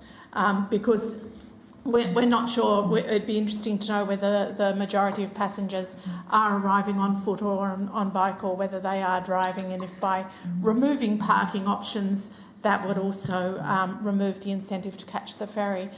So we're once more left in the position of playing catch-up. You should always put the infrastructure in place first and then put the service in place, rather than the other way around. And that dilemma has been forced on us by the state government acting on this. It would be lovely if some of the pork barrelling was to come the way of the South, and a future government was to provide some infrastructure. We do have some plans that I will be encouraging my colleagues to fast track to address all the parking problems in Bellerive. If we were to introduce a 3 to 4 hour limit, then I would think that it would need to be coupled with some parking solution, some temporary solution. A resident suggested to me today that that could be perhaps making use of that vacant lot that we know and love at Kangaroo Bay. And I did point out that that is not council land. We don't own that land anymore, and there would be a possibility of negotiating. There may also be a charge involved. That's something that we should perhaps consider, whether that is a possibility until, or if indeed when development proceeds on that land, because that would solve a number of issues. But this is a problem that we need to solve. I resent the fact that we're solving it in catch-up mode. I strongly disagree with the idea of turning the foreshore of our beautiful city into a car park, particularly in Lindisfarne. I can't see where you could put a car park along the foreshore in Lindisfarne anywhere near a ferry terminal. Gilston Bay, there's a lot more space. That's certainly worth investigating. But those are all steps further down the track to be negotiated now that this is to be a permanent service. And wouldn't it be nice to plan the infrastructure ahead of any expansion of the ferry service? I think we're all glad to see the ferry service, and we want to do what we can to make it successful. But we also don't want to disadvantage our residents who are really suffering as a result of this very fast decision without a chance to put the infrastructure in place. So I will be supporting this motion, and I look forward to solutions that our officers can bring us as soon as possible. Thank you, Alderman Warren. Other speakers? Alderman Pearce. Thank you, Acting Mayor. Look, I support Alderman James's motion, but there's one thing a bit like Alderman Ewington said. Time-wise, there are people that actually work in the village that work 8, 10, 12 hours a day. And once they're at work, they're at work. They can't go out and be moving cars every so many hours. So this is one thing I'm pleased it's going to the traffic working group to nut that out, because we've got to remember we do have business people down there, and quite often they're delivering goods to work for morning or after work at night they're delivering goods to their business. So you've got to take that into consideration. I must admit, ever since our ferries have been introduced, I think I've raised it before, where I know a gardener there has got 2 jobs for elderly people. He doesn't charge them a lot, but he said it's almost impossible because it's not only the car, he's got the trailer on the back. He said it's almost impossible to park there. And I can imagine for other plumbers, etc., they'd probably have the same if they have to go to a house and do some work. So something needs to be done. And Alderman Warren raised a few points on ferries too, because at the moment they're free. I've got no idea if you're going to be charged to go on a ferry later on or what's happening. I don't know if the government expects council to be building all these facilities at ferry terminals. I don't know if we're going to have to coin them and all that kind of stuff. A lot of questions on ferries just hasn't been answered. I'm seeing millions of dollars coming, but no one's answering the questions that we really need some answers to. So, Alderman James, I do support this motion because I really think something needs to be done. Thank you, Alderman Pearce. Other speakers? Alderman Mulder and then Alderman Walker. Thank you, Acting Mayor. Parking is but one of the issues if you're going to start to do this. And what we've done here is, despite our best efforts, we've created a park and ride facility, which is actually after the congestion, rather than before the congestion. And that's why this idea that we should have a series of ferries where people can walk to is the way to fly. If you start putting car parks in, you're then going to have the problem of how do people get to those car parks through the traffic congestions. And all these car parks are, like here, on suburban residential streets that are not designed, that are struggling to take normal traffic, let alone if we start to get commuter traffic. So, there's a whole range of things here before we go. And I will point out that Rod Howard tried to run a private enterprise, a small ferry service that stopped at Lindisfarne, and I think he even experimented for a while with Gilston Bay, and he also and came to Bellarive and then went to the city. So we had this sort of triangular service running around the river. Now that was a small ferry, and try as he would, he couldn't get anyone in the state government to help him with the fares that he had to charge. As a consequence, he wasn't getting the patronage. He had a select patronage, and they would walk to the ferry service. This requires a major rethink. And like Alderman Pearce, I have concerns. No, the ferry rides aren't free. There's no such thing as a free lunch. Either the taxpayers, or in the case of Bellarive Oval, the ratepayers, or both, are stepping up to provide public transport, and we all love public transport, but public transport is a state government responsibility. We've got to be so careful in here that we're not ending up with a cost shift to local government. What is a state government responsibility? As for free fare riding, there is no such thing. There's no free ferry rides. Everyone's paying for them, whether they use them or not. So I commend the motion and the parking study. But I also have, and I might just ask you, Madam Acting Mayor, that during question time I might just ask a question about what are these commitments? Are these commitments just for ferry infrastructure, or are they for the ferries themselves to be running? And if not, where's the expectation? Who's going to be lining the pockets of private boat operators to be running a public transport? So those are the sorts of issues I have. I commend this because this is a salient time. This is now a time where we need to, I would strongly argue, place parking restrictions, time-wise, on those in that area to stop people using it for the very thing that the Mayor and that most councillors have been saying time and time again. Bellarive is not a cheap parking spot for Hobart commuters. I'm sure we look forward to the question, Alderman Mulder. Alderman Walker. Yeah, look, thank you for this, and I am going to support this motion. There's a bit of a lineage here. At the Pembroke election of 2017, Alderman James stood as a candidate, Alderman Chipman stood as a candidate. I also was a candidate. In fact, I was an endorsed Liberal Party candidate, and I put forward two transport solutions or priorities. One was the duplication of Gilston Bay of the East Derwent Highway between Clinton Road and Derwent Avenue, and the other was the Walker Ferry Plan, which I was delighted that the Premier Hodgman endorsed. And largely that is what has happened in place, although it wasn't Metro that became the operator. And, you know, and the congratulations goes to Minister Ferguson, who thought better of putting a charge on. So a trial is a trial. It is a way to identify demand. It is a way to see potential problems and try and ameliorate and work with them. Now, I flat out refuse the idea that this is just a park and ride. If you've been on the ferry, you will see locals walking down to it, you'll see people on scooters, you'll see bikes on the ferry.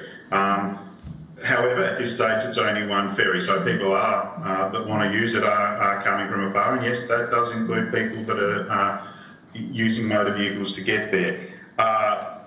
Alderman Newington put a proposal through to the mover of the motion, and I would like to try again on a slightly different tack, but on similar lines, and I would request that the mover consider changing, basically when we get to the second sentence, so it says Trans-Derwent Ferry Wharf facility and consider time-limited parking such as 3 hours between 8 a.m. and 5 p.m. Monday to Friday. This is really pretty much saying to the officers, it's a 3 hour thing, whereas a more open approach might lead to 2 hours, 4 hours, 6 hours, I'm not sure. I would request that the mover of the motion give consideration to that change. So that would be a replacement of with such as? So it deletes after the word consider a parking time limit of 3 hours and changes it to read and consider time limited parking such as 3 hours between 8 a.m. and 5 p.m. Monday to Friday. Alderman James, would you be prepared to consider that? Look, there's still this flexibility, Madam Mayor, that can be considered by the traffic working group, and at this stage I don't believe it's appropriate to have it deleted, and it basically has been in the many submissions by the residents. So I would seek to have it as is, as what has been canvassed throughout the timeline for this discussion. Thanks. Thank you, Alderman James. Anything further, Alderman Walker? Absolutely, and I won't let that inflexibility sink this motion. I'd also like to go on record and congratulate the Federal Labor Party for their enthusiasm. $20 million is a pretty significant amount of money for the Greater Hobart area. It's great that they've come on board. What I would say, and one of the things that you can really take as a benefit from this motion, is that what is learnt from that intense study that will take some council resources will help feed into other areas, and it needs to be a data-driven approach. And it is some worry that there's now suddenly a lot of enthusiasm that things can just be rolled out potentially without actually working through and not taking a data-driven approach. You know, yes, Gilston Bay has been flagged with us, and why wouldn't it be? Because there aren't local shops necessarily really close by that would be in conflict with that bay.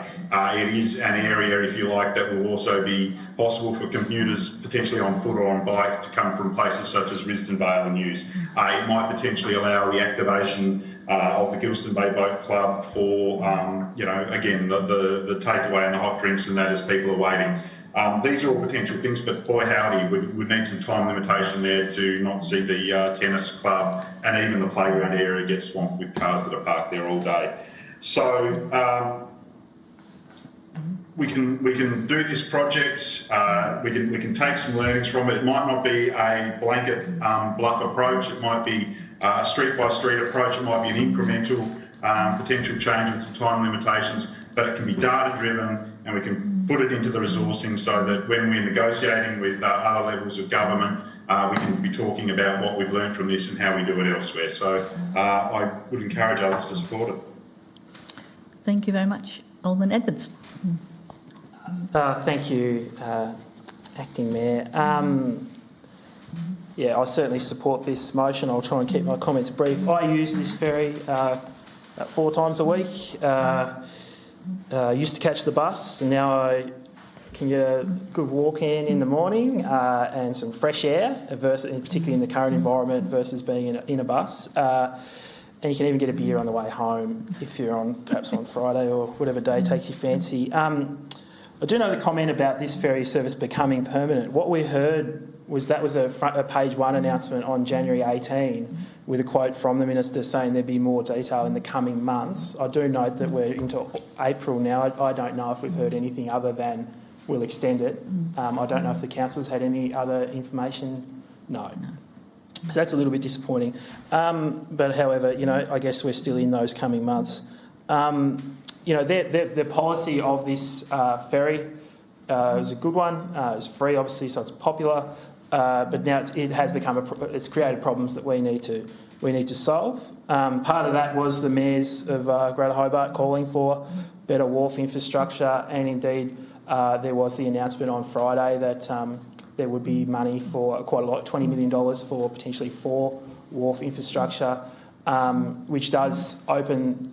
So if you start at Bellerive with a small service with, I guess, I take Alderman Warren's argument about the infrastructure, but I guess if it was a trial, so they've got it going and now it looks like it's going, now we have to sort of retrofit the plans in. I guess this is the way to grow it further, is to start at the next 4 that have been outlined. And thank goodness that they have come up with the money, and I hope that money is matched so that we get it no matter who's in government, because it's not money we can afford as a council to invest to spend these sort of millions of dollars on wharf infrastructure to support public transport. I think the ferries are getting commitments because they're a winner. They've proved to be a winner, but winning does come at a cost, and we do need to do this motion and review to look at taking the pressure off some houses which are obviously getting people parked out front of them all day. I have to admit I'm guilty of, if I haven't left the house by 7:50, I can't make the 8:20, so it might involve driving halfway, but at least I'm parking in no man's land. People are driving right to the spot. I think we do definitely need to review it. And I think the review should also include the scope of where the cars might end up if they're booted off the immediate. Are we just kicking the problem down the road, and they might be looking at phasing things in or out? I'm more than happy with the words of the motion because it does say consider. I would be nervous about something that prescribed that it was 3 hours, but if that's been the genesis of the motion, I'm happy to support it. Obviously, there's a lot going on in this space, and now with all 3 tiers of government sticking their mitts into it, but I think that's good, and hopefully as we go forward, people can work together and consult us and bring us into the loop on their plans, as has happened with local and federal, it seems, with the request and then the money, that we are part of the discussion with the state government about how they extend the service further. Thank you, Alderman Edmonds. Any other speakers? Right to reply, Alderman Vance. Thank you, Acting Mayor. I think the important aspect of this is that we request the Council's Traffic Working Group to review the parking arrangements, and the findings of the parking review be presented to a council workshop as soon as practical after the review is completed. And I think the emphasis, as soon as practical, is really what really drives this motion, and I think it would be in the best interest not only of those residents who are being subjected to all-day parking by ferry persons, patrons, but also by giving some sort of indication as to what we can have and what aspects of this review would entail. I seek council support. Thank you. So I'll put the motion regarding parking arrangements in the vicinity of Bellerive Village as listed in the agenda. All in favour? It's carried unanimously. Thank you very much. Alderman Moller. Thank you. I move the motion on notice in my name. Do I have a seconder? Alderman James. Thank you, Madam Mayor. We have nothing to fear but fear itself. With these words, in the depth of the Great Depression, US President Roosevelt assured the American people that problems can be solved, provided we don't succumb to fear. And that is why it's so disappointing to see the media hysteria, particularly over the Rosney bus mall, and calls for harsher penalties. Most behaviours in the Rosney mall are antisocial, perpetrated by a small cohort of young offenders. Their behaviours are not crimes and rarely pose a threat to the general public. And it's working. I was approached by a regular user of the bus mall who said she now avoided coming to Eastlands because of media-fuelled perceptions that the bus mall is a dangerous place. She has nothing to fear but the fear itself. She is at greater risk of a road crash or falling down the stairs. Recently, this council passed a motion for more policing, but now has been associated with a call for harsher penalties. And it is ironic that we now plan to lock up young kids for the grievous crimes of hanging out. In the words of our own police commissioner, they are just kids. So how safe are we? Year in, year out, the Australian Bureau of Statistics reports that Tasmanian public order incidents are in a low range. The ABS also reports that around 90% of Tasmanians feel safe in public places and on our transport networks. This is a very high rating, and police are to be commended for achieving that outcome. This council recently passed a motion for more police resources. Those who voted against the motion were taunted with being soft on crime. But we need to be smart on crime. Smart is intervening and diverting young offenders. Don't freeze them out. Bring them in. Give them something to do. Stop the scaremongering. That is not to say the behaviours are appropriate. That is not to say we shouldn't intervene. But these kids are valued members of our community. Let's work together to get them back on the right path. More cells in Ashley or a new Wybra Hall are no answer. We need to engage and divert, not isolate, marginalise, institutionalise. We need more diversion and restorative justice programs like Project U-Turn that engage young car thieves in restoring cars, gifting them to the victims of car theft. Several went on to get apprenticeships. The criticism of this Liberal government is that it closed these programs and invested in more police officers. This had little impact on public order offending, while the caseload of youth workers is out of control and at-risk families are lucky to get a visit a fortnight. Let me quote from the council officers' correspondence on the Rosney Park issue. In discussions with local police, it appears to be a core group of 6 young people who are causing problems in the Rosney Park area, some as young as 10. Police, along with child safety and youth justice staff, are working with the young persons and their family to effect improved behaviour. But it is a long road. Is this really the basis for harsher penalties and for promoting fear in the community that is all out of proportion with the problem at hand? We need to support the experts in this field. Experts like our own Curtis Knox, who is one of the most experienced and effective youth liaison officers I have ever met and whom we have the privilege of employing. Why not chat with him before we pull out the big stick? I urge you to support this motion, particularly distancing ourselves from calls for harsher penalties. Calls that unjustifiably raise fear in the community, calls that achieve nothing, calls that alienate young people and turn them into adversaries. Don't live in fear. Don't be dumb on crime. Be smart. Thank you, Alderman Mulder. Alderman James.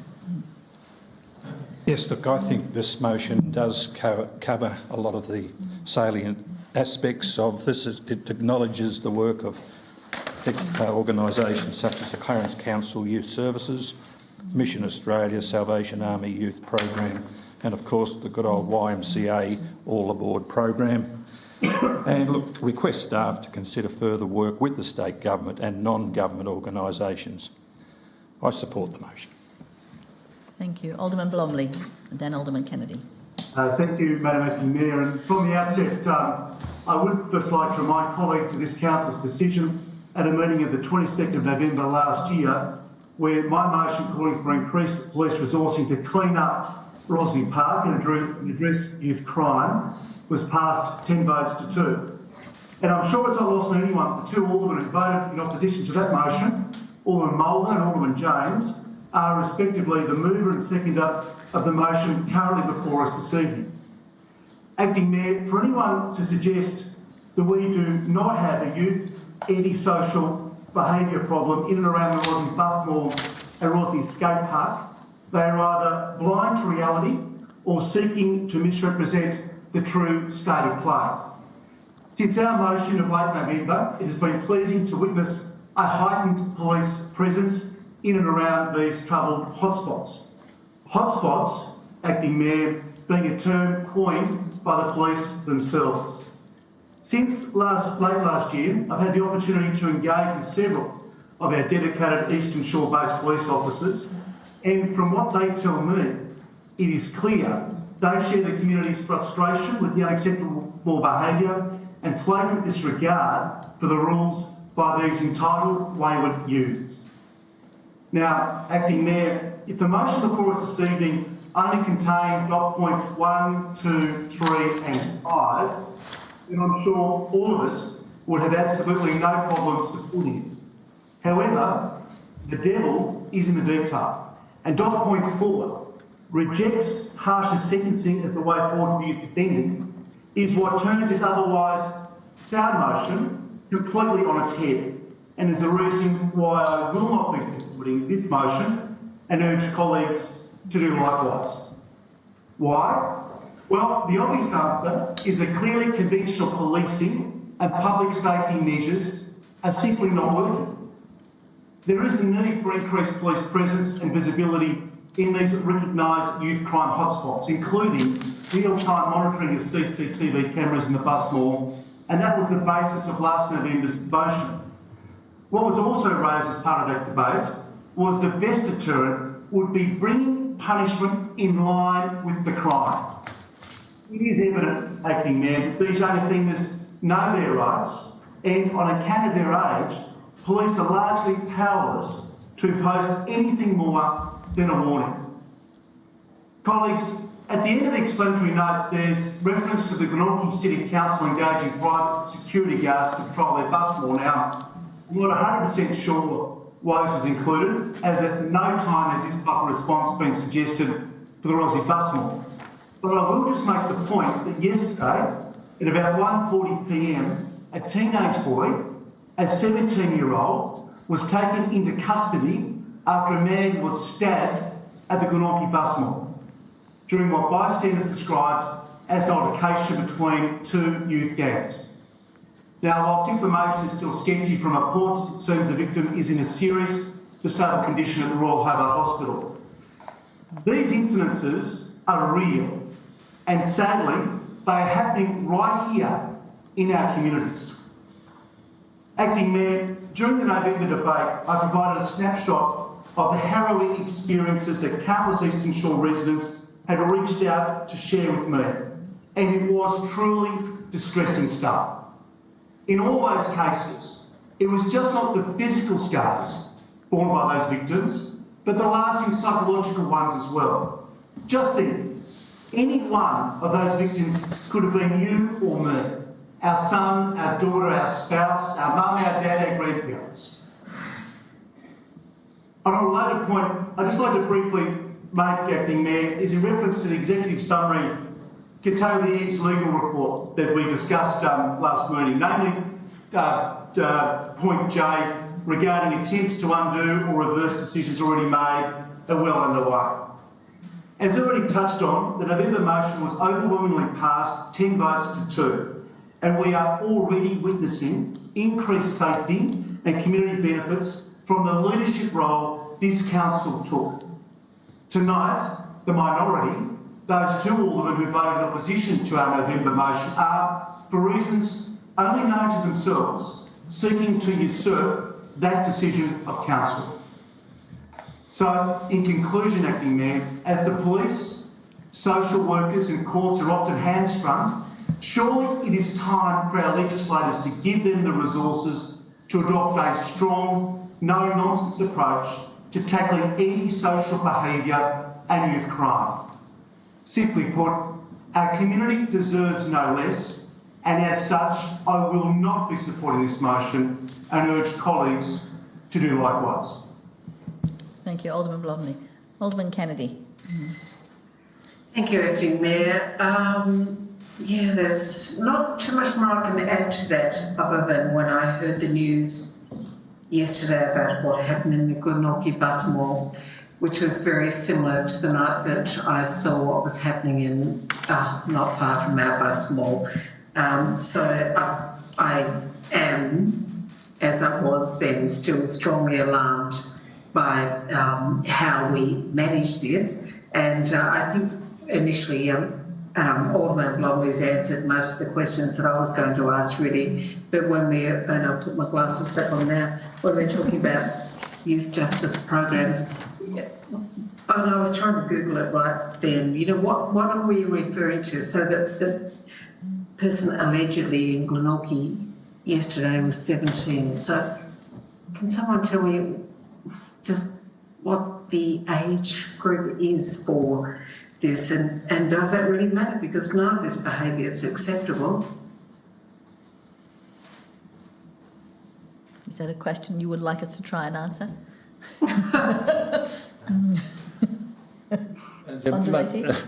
Maybe I can answer it in the summing up, but the answer is simple, is that it's about 6 kids as young as 10 and 11. I suspect youth is under 18, I would imagine, technically speaking. I think so. Yeah. Alderman Warren. Thank you, Acting Mayor. Look, we all know that fear campaigns work and they're a popular tool in politics. And you have to think of Children Overboard and everything that's followed from there in terms of whipping up fear. There are easy solutions like, you know, let's have more police and throw everybody in the slammer. And then there are hard solutions. And I do thank Alderman Mulder for detailing some of the really good work that's going on and working with our community to address antisocial behaviour. I had the privilege to be an advisor to the Minister for Corrections for about 5 or 6 months. And one of the things that he said to me, which has stuck with me ever since, is that you put people in jail, they come out and they could be living next to you when they come out. We want those people to be better than they were when they went in, because they are going to take their place in society. And we all know the track record of people who go into jail as youth offenders, and it's a career pathway to not being a better human but being a better criminal. So isn't it great that we have these really strong youth programs in place and that we are working to address the problem at the source before these people end up on that career path to lifetime of criminality. We've heard a lot of hyperbole today, and the countless people who have been in touch on this issue. Nobody has contacted me, and I'd really like some quantification of that. The number of people who have raised this issue. I also don't see this issue as usurping the previous one. It doesn't seek to undo that motion. It just seeks to recognise that there are alternative and complementary strategies that we should support and acknowledge that are going on in our community, and that there are better ways to act. Now, I'm going to finish on an anecdote, and this is something that happened just today. I was in the city, the Hobart City, which I don't do as often as I used to, and I parked in the Argyle Street car park.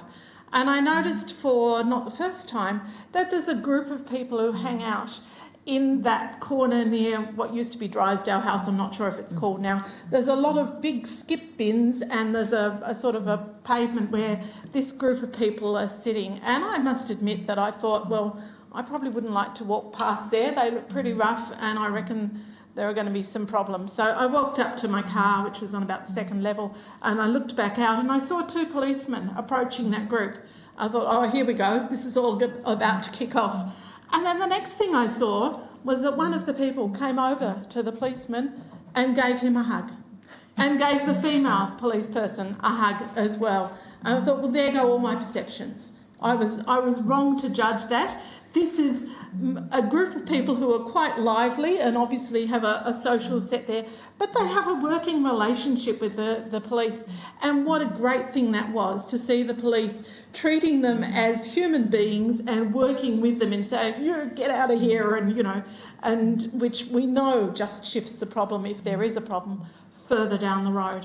So I thank Alderman Mulder for providing some hard evidence, stats and information that there is a better way to address this problem, and for highlighting that it is quite a small, isolated problem, and we do ourselves no favours by blowing it up into something much larger and scarier. Thank you, Alderman Warren. Other speakers? Alderman Ewington and then Alderman Edmonds.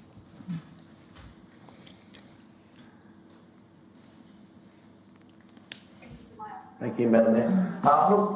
Look, we all want safer environments. We all want to make sure that we're fair in the way that we tackle any form of crime or social problems that we have in our community. But I mean, I have to agree that this one's trying to put a bit too much detail in it for my liking in relation to making specific policy positions and stating that council will take a position either way on youth justice sentencing. It's not our goal. It's not our role to be getting involved in that space.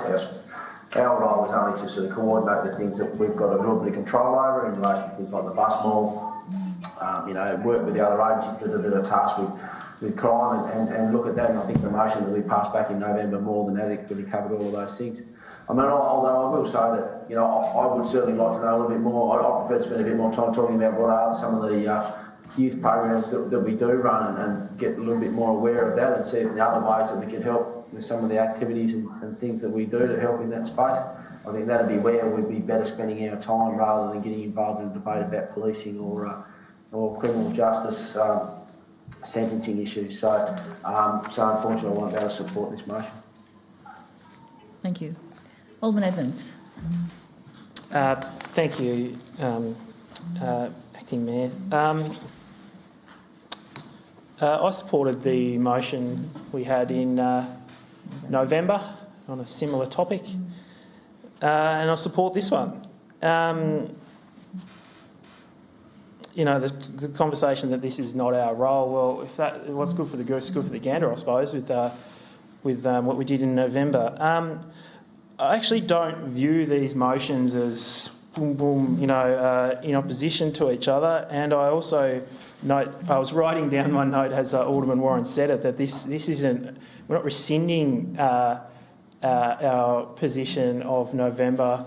You could argue we're enhancing it, or you could argue we're talking about two different things. But, indeed, these two positions or things might be a bit more aligned than we realise or want to acknowledge, perhaps. There's solutions in both.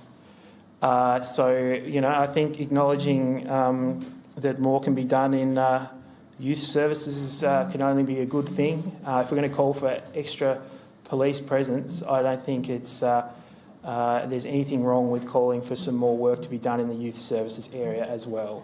Because as much as, in our younger days or even more recently, we might not feel safe in these environments, do you feel better knowing that people are carted off and that's it? Like you'd rather there's work and effort going on to reintegrate if there's younger kids back into school more broadly or whatever. I don't want to ramble on. But, I think we can walk and chew gum on this, and it's got my support, just like the one in November did.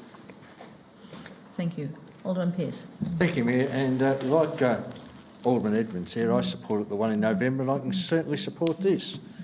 When it said harsher sentencing as the way forward for youth offending, well, we know no use up to 17, and a lot of places, I know the security guards at Eastlands quite often the kids that cause grief are much, much younger than that, and they're the first ones to admit. And I don't go there as an alderman asking them.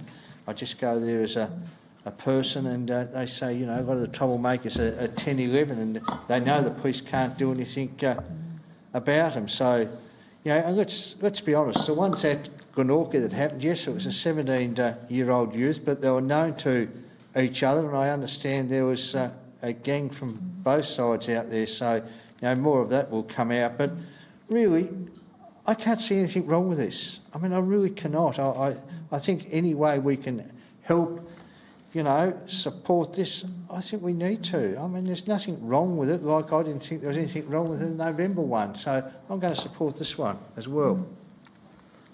Thank you, Alderman Pearce. Other speakers? Alderman Walker. Thank you, Acting Mayor. Yeah, I supported the one in November, and I guess we look at things through different prisms now.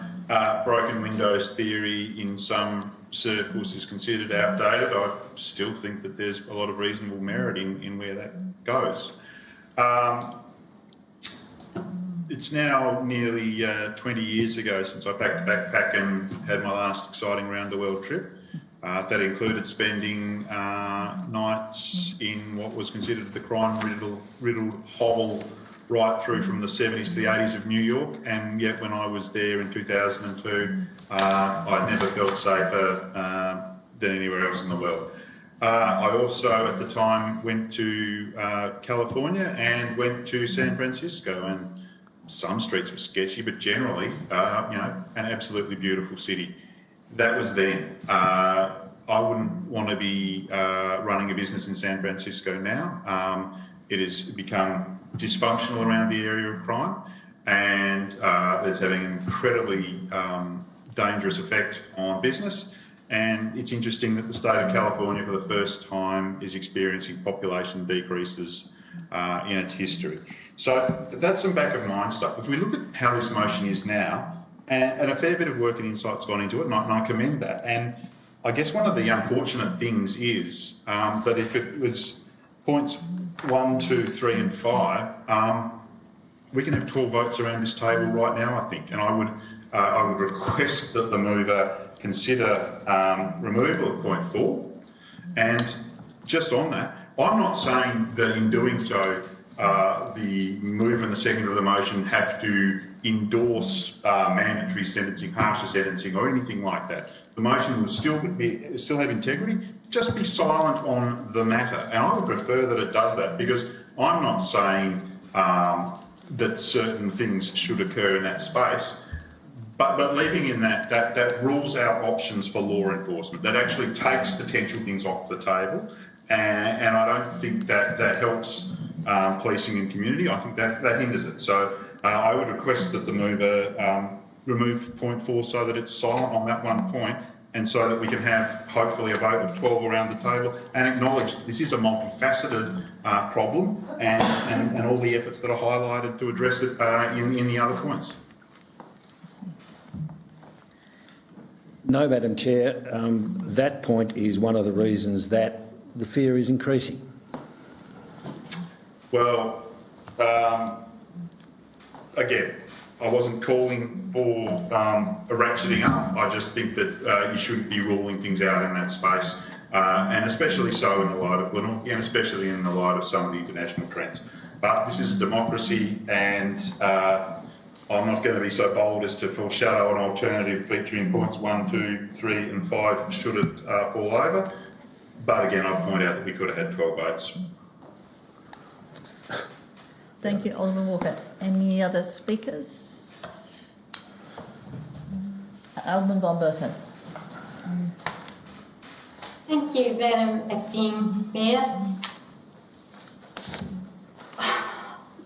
As a number of aldermen have already noted, I feel that November's decision and this particular motion are not mutually exclusive. And I do agree with some of the aldermen who have said that if it was 1, 2, 3 and 5, then it would make great sense to approve this motion. I note that Alderman Walker has requested that part 4 be deleted. Rather than it being deleted, I would ask that Alderman Mulder clarify for us what he means by rejects harsh sentencing as the way forward for youth offending. So in his right of reply, I would really ask him to focus on that aspect, because for me, I'm still unclear as to what he is meaning by that, and therefore I need clarification in order to be able to determine whether I support his motion, because for me, the rest of it, I applaud. Thank you. Thank you, Alderman Berto. Right to reply, Alderman Mulder. Thank you, and I thank Alderman von Berto for bringing that up. What we have here is a fallacy of two things. We have antisocial behaviour occurring on a regular basis and for which the police patrols have been effective and for which there are some limited things they can do. On the other hand, you have the isolated serious incidents which is dragged in as somehow or other being the norm, and for reasons that people have to be very frightened of going in there. On each of these occasions where some of these incidents in recent times, it isn't someone going out there and targeting someone they've never met before. And I've always been careful to say that your risk of being assaulted by a stranger is very low, and that pertains. Now let's just try to get this fallacy into perspective. When you talk about harsher penalties, you are talking about court-imposed penalties that are applied when people are convicted of a serious offence or a crime. It's pointless thinking that harsher penalties will somehow or other deter people who aren't going to court anyway because their behaviour isn't at that level where they're going to be convicted. Harsher penalties, I don't support harsher penalties for young people who aren't convicted of anything else, but I don't also support harsher penalties because the court's already issued penalties. And if those penalties don't meet community satisfaction or don't meet community standards, then the Director of Public Prosecutor is the first person to rush up there and demand a more appropriate sentence. And he lodges appeals. And that's how the system works. It is vacuous grandstanding to be calling for harsher penalties for serious offending when you're trying to deter minor antisocial behaviour. And that is why that call for harsher penalties was made in the context of antisocial behaviour in the mall.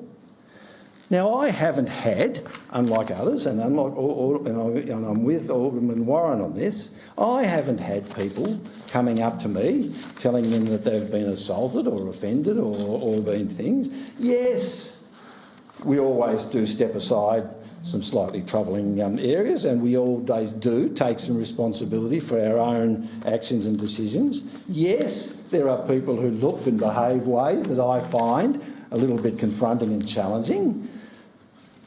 But when we're talking about harsher penalties, for our case, a cohort of 6 or so young people, it'd be ages of 10 and 11 and 14, an occasional offender who's a little bit older, but that's what the police have told you, and that's what it is. And that's why I wanted to take the harsher penalties out of the context of antisocial behaviour. Harsher penalties. Thank you, Alderman Mulder. Put the motion standing in Alderman Mulder's name about youth justice programs. All in favour? Online I have Alderman Kennedy and Alderman Von Berto. Those against? Alderman Blomley, Walker and Ewington. And the motion is carried.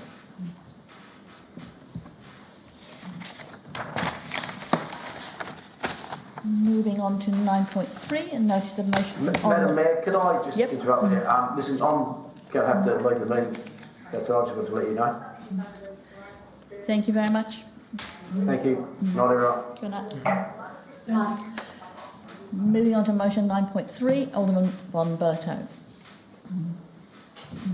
Thank you, Madam Acting Mayor. I wish to move the motion in my name. I have a seconder. Alderman Mulder. Alderman Von Berto. Thank you. As is noted, what my motion is about is looking at this matter from a workshop perspective. So what I'd like to see is that the officers draft a policy in relation to natural disasters and humanitarian crisis assistance, that we consider that policy, and ideally that we consider it before budget deliberations for 22-23 are completed, and that we then look at including a line item of an appropriate amount which the councillors decide in the 22-23 budget. As I've noted, during the time that I've been on council, we've had a number of requests in relation to in-kind and financial support for areas outside of Tasmania, in the Australian mainland, but also in Tasmania, where there have been natural disasters. I know in January of 2020, I put forward a motion which was passed to support bushfire relief, and that was in relation to both in-kind and financial support. Recently, we've had motions put for in-kind support in relation to flood relief and assistance, and also in relation to the Ukrainian situation. As I note in the explanatory notes, Section 20 of the Local Government Act details the functions and powers of Tasmanian councils, and it includes to provide for the health, safety and welfare of the community and to represent and promote the interests of the community. It appears to me that when we have approved support in the past, we've been looking at the community in a wider context than our own local government area. And it looks to me as though we use the maxim of treat others as one would want to be treated when we look at these issues. I feel that by adopting a policy, we are not going to be being prescriptive. We are going to be providing some guidelines in terms of looking at a request that comes to council in the future. At the moment, we work on the basis of ad hoc decisions, whereas I feel that we could have some parameters to guide us when we have these sort of events come before us for consideration in relation to us supporting them in some way, shape or form. To me, it's really important that we start with a draft, and I've provided to all of the aldermen the Hobart City Council policy. I suggest that we look at widening that policy so that it not only covers financial support, but that it covers in-kind support. And I've had preliminary discussions with the General Manager, and he's happy for his officers to work on a draft that then comes to a council workshop for us to be able to toss to and fro in relation to various ordinance ideas. I did send out the policy by email as well as it being within the motion, and suggested that if anyone had suggestions or queries they might like to contact me, as I was unavailable for the briefing on Friday. As yet, I haven't had anyone ask any questions or provide any comments, but I do see the workshop as being that forum in which to consider this. So I seek council support on this matter. Thank you. Alderman Mulder. I seconded this basically for the reason I think it's a discussion worth having.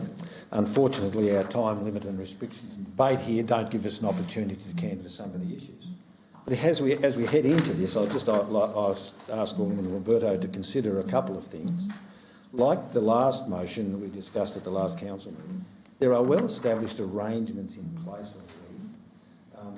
We saw in New South Wales the financial support in particular, the argy-bargy that goes between the Commonwealth in declared emergencies and the state in terms of, and it's done by local government area, but it's done by quite often the request of the state government acting on the local government area and things like that.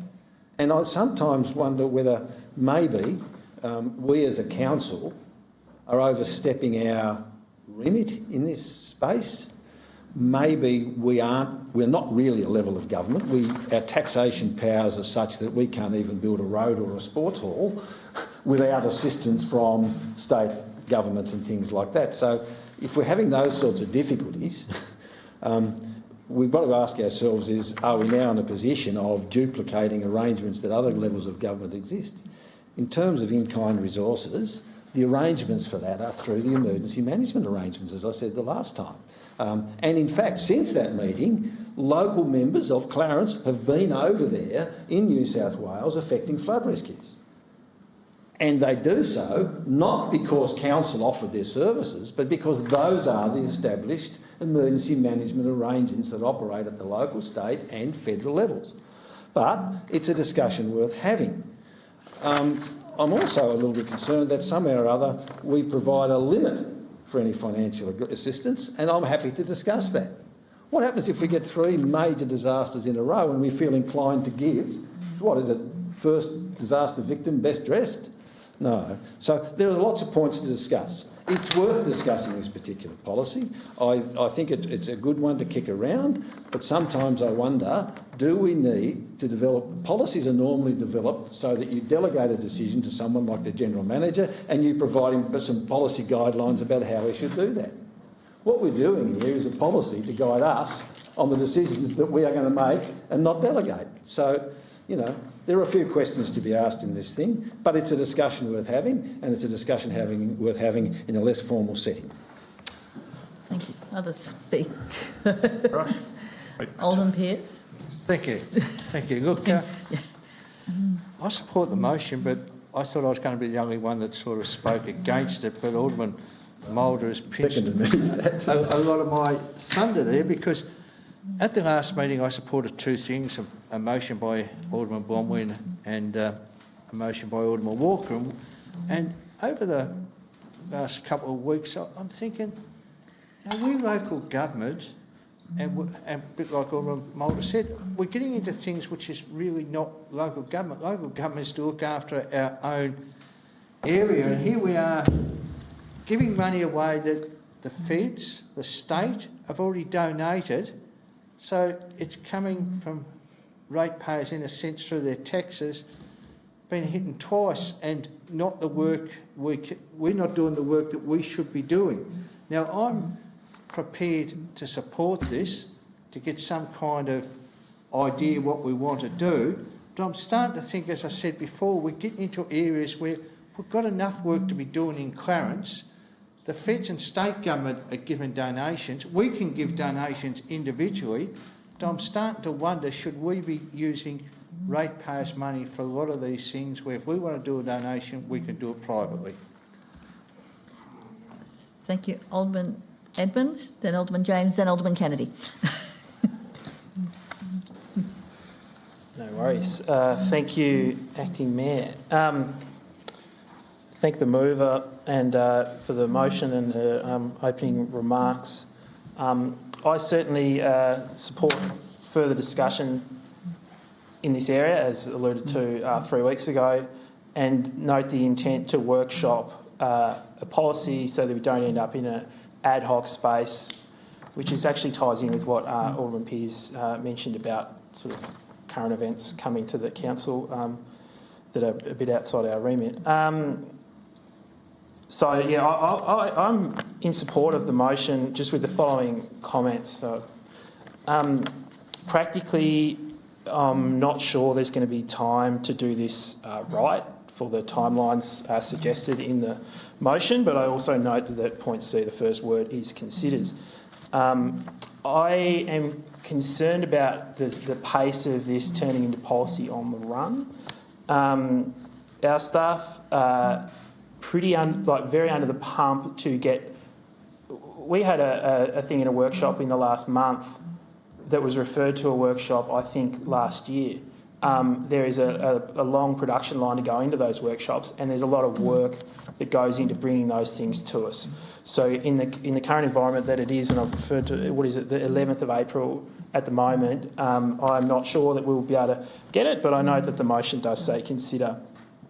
Not only is our workforce under the pump to get things to us at workshop, we know from previous questions I know I've asked some and others have, that our actual workforce is generally under the pump and has gaps. COVID hasn't helped that. And so that do we even have the spare resources to be offering, even if they don't leave the state? But again, that can be workshopped and discussed, and indeed would probably be better workshopped and discussed after we set our budget settings for another year. The practicalities say we might have one workshop before our major budget sessions, and I'm assuming planning for that's already well underway. So it'd be tight. Potentially we're looking at retrofitting this, if we do agree to it, back into the budget scenario, which might actually kill the idea. I don't want to kill it. I want to talk about it. There's a range of views on how we do this, and we know that from last meeting that we've got people who like the idea of in-kind because it, among other things, offers professional development for our workforce. There's others who prefer potentially going down the cash route. Cash, I'll make one comment. We did make that cash donation, and then we had our rates frozen a few months later and had to cut all sorts of stuff out of our budget. Would we do that again in the same circumstances? I don't know. But I'm really keen to workshop this idea. I think a more thorough approach would probably be beneficial to us, rather than potentially putting too much pressure on both the workforce and indeed elected members to expedite this when, we kind of all know if you want something to be in the budget process, you're really looking at the Christmas the year before to get it properly considered if you're lucky. Noting, of course, that there's timeliness about natural disasters at the moment. So I don't really want to put those discussions in jeopardy. Nevertheless, despite the concerns that I've raised in terms of timeline, I note the intent of the motion, and indeed we talk about how these things can come through. We do have to start somewhere. So if it starts tonight, that's fine with me. I look forward to a robust workshop on the topic. I just flagged my concerns around the timeline. Thank you. And just before Alderman James, General Manager, I guess a question that's been raised is how practical is this to come to a workshop before we get to the end of the budget session? Thank you, Acting Mayor. I think that's a fair question, and I've spoken with a couple of aldermen about this. There's no doubt that it would put officers under a degree of time constraint to turn that around quickly. But my proposal would be that anything we put forward would be relatively in line with the Hobart approach. There's some value in that, in my view, in the context that consistency could be important in a broader scheme of things. We'll use a best endeavours approach to fit that in, but it might not be as well resolved as it could be if we had a little bit more time. Thank you. Alderman James. Thank you, Acting Mayor. It's an interesting proposal, and I recall at the last meeting when we were discussing the Ukraine matter as part of a motion put forward by one of our colleagues, that the question arose as to whether or not it's a local council's responsibility or is it more of a case of a state and federal government. But at the time, and I think I actually said to Alderman von Berto when she flagged that she was going to put a motion of this nature forward for consideration, that I thought it was worthy for discussion, and I think that is still the case. The problem I have with this is that it's going to clash with our budget. And I know, and I heard what the GM has stated, and he's going to obviously include the Hobart City Council's policy as part of that process, which I suppose we're going to be sort of looking at that and sort of massaging that into some sort of draft natural disaster humanitarian crisis assistance policy. But what the first part of the motion is that it requests the General Manager to develop a draft. Now, by the word draft, in B, considers the draft policy to be presented to a workshop as soon as, preferably prior to the conclusion of the 22-23 budget deliberations, and with the intention of then submitting the draft policy, still a draft policy, to Council for approval, and C, considers allocating an amount of 22-23 budget to fund any support approved by Council in accordance with the draft policy. There's no draft policy with the policy which I would submit is locked in no longer as draft but as policy, and therefore funding needs to be considered. Now that is a big ask, a really big ask for us to do that in the short time frame. And I know that the GM has circulated, or the CFO has circulated, a timeline for our budget, in particular those day sessions, that we will be very much looking at all sorts of issues, and that is of course the importance of this time of the year for us. So look, I think it needs discussion, but I really do not like to have a draft policy that's going to be forward to the next, presumably the next workshop, for us to consider, to be included in budget deliberations, and then allocating funds for the 22-23 budget to fund any support approved in accordance with that so-called draft, which is now policy. So look, I would have been more than happy to support Part A, and even up to where in Part B considers the draft policy to be presented to a council workshop as soon as practical. Full stop. By that, it doesn't, I think, would necessarily clash with our budget deliberations, but it still opens the door that straight after, or not long after, we decide on the budget, then we can consider this, and it needs to be considered. The years I've been in this place, an idea is always worthy for consideration, and we may tailor-make it, or we may decide that Hobart is lacking in some part or otherwise.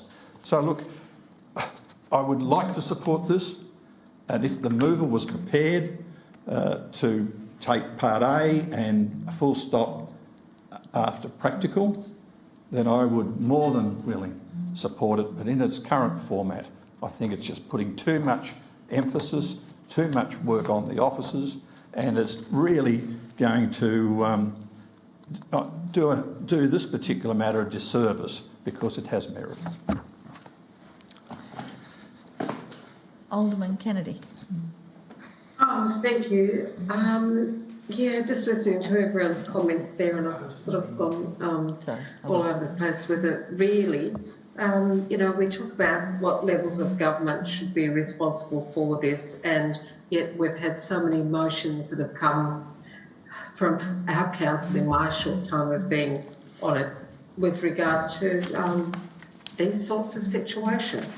So I think, you know, I'd be really supportive of us having one policy in place to come to a workshop where there's not a whole lot of motions coming up with every time we have a crisis. Wouldn't it be great just to have an overarching policy that actually gives us a basis to make decisions on as to how it should or shouldn't go?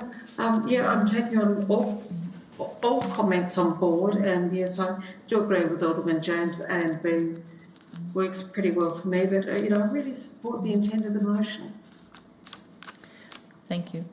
And Alderman von Bertha, I'm sorry, I should have asked whether you were prepared to change the motion as per Alderman James' suggestion. Thank you, Madam Acting Mayor. I would prefer that the motion stays as is. I've certainly taken into account a number of the aldermen in terms of what they would like to see, that they would like to see it as being considered very carefully, and perhaps that the time frame is extended and that we don't necessarily look at completing this consideration in time for the 22-23 budget. I think it is far better that we really consider carefully and listen to everybody's thoughts in relation to the matter, and that we get it, that it is going to be really valid guidelines for us rather than... So is that a yes or a no? It's not a right reply, it's a yes or a no. I will continue in my right to reply. Thank you. Alderman Blomley, I think you were next. Or was that me? Yes. Yeah, great. Thank you, Madam Acting Mayor. And colleagues, this is the type of motion that we've come to expect from our colleague Alderman von Bertha. This is professional, this is thorough, this is comprehensive. It is, if you like, it is brains with heart. And that's what we're in the business of doing here, is representing the interests of our community. And Alderman von Bertha summed it up well in her explanatory notes when she refers to the maxim of treat others as one would want to be treated. And she foreshadowed this at our last meeting because, as has already been pointed out, both Alderman Walker and myself had motions on the paper that were considered at that council meeting, and there was no overarching policy to guide council as to what was appropriate and appropriate way to deal with these matters that do come up from time to time. Now, this money doesn't need to be spent. It's not a race every year to spend every single last dollar that might be the line item attached to this particular area. And the workaround might be, if we don't get the policy settled by the time that we look at having our budget confirmed or passed, the way might be that we put aside some money in the 22-23 budget and say, we'll quarantine that there, and that's the money that could be used this coming financial year if indeed the policy is endorsed. I mean, you've got to be nimble here. There's plenty of workarounds. And the good thing about this policy, the thing that I really like, Madam Acting Mayor, is that it is accountable, it is transparent, it is professional. And as I say, that's what we've come to expect from Alderman von Bertha. I am very keen to support this motion, and I congratulate her for the mountain of work that has gone into getting this motion to this stage this evening. Thank you, Alderman Blomley. Any other speakers? Alderman Walker. Thank you. Look, it does follow on from the motion I put up last week, which was trying to get the genesis of the local government associations, almost, if you like, communicating rather than different councils just trying on a one-on-one basis to see if anything is needed, or sort of, if you like, going out and asking for help. I had a strong focus around in-kind support, for the reason being that that is our unique offering. Our pots of cash are modest and they are spread incredibly thinly. So we have to be careful with every cent, and that's why I think the gifting, the in-kind support is so helpful, because it's not necessarily more money, it is staff time, but again, there's the trade-off that people come back with networks and with skill sets. And I didn't support the motion for the $20,000 back some 2 and a bit years ago, on the basis that, as I just said, we don't have indefatigable pots, and so much work was happening in the community, and even now a lot of those funds that various people, that were funds that were raised, have yet to be spent some 2 years later. I don't know whether I'm going to be comfortable when we thresh this out at the level of making it a policy. Sometimes they can be weaponised against us. Maybe I'll be working towards, or maybe we'll evolve to saying guidelines that sit there and that help us rather than that. But I'm really open to be persuaded in either way of this, and this is the great thing, that work will be done and then gets presented and we have that dialogue. Alderman Von Berto has wordsmithed this within an inch of a life. Madam Mayor, I would say that is one of the skill sets, and I would draw people's attentions to point B as I read it out. Considers the draft policy to be presented to a council workshop as soon as practicable, or practical rather, preferably prior to the conclusion of the 2022-23 budget solutions. That would be preferable, but it ain't going to happen.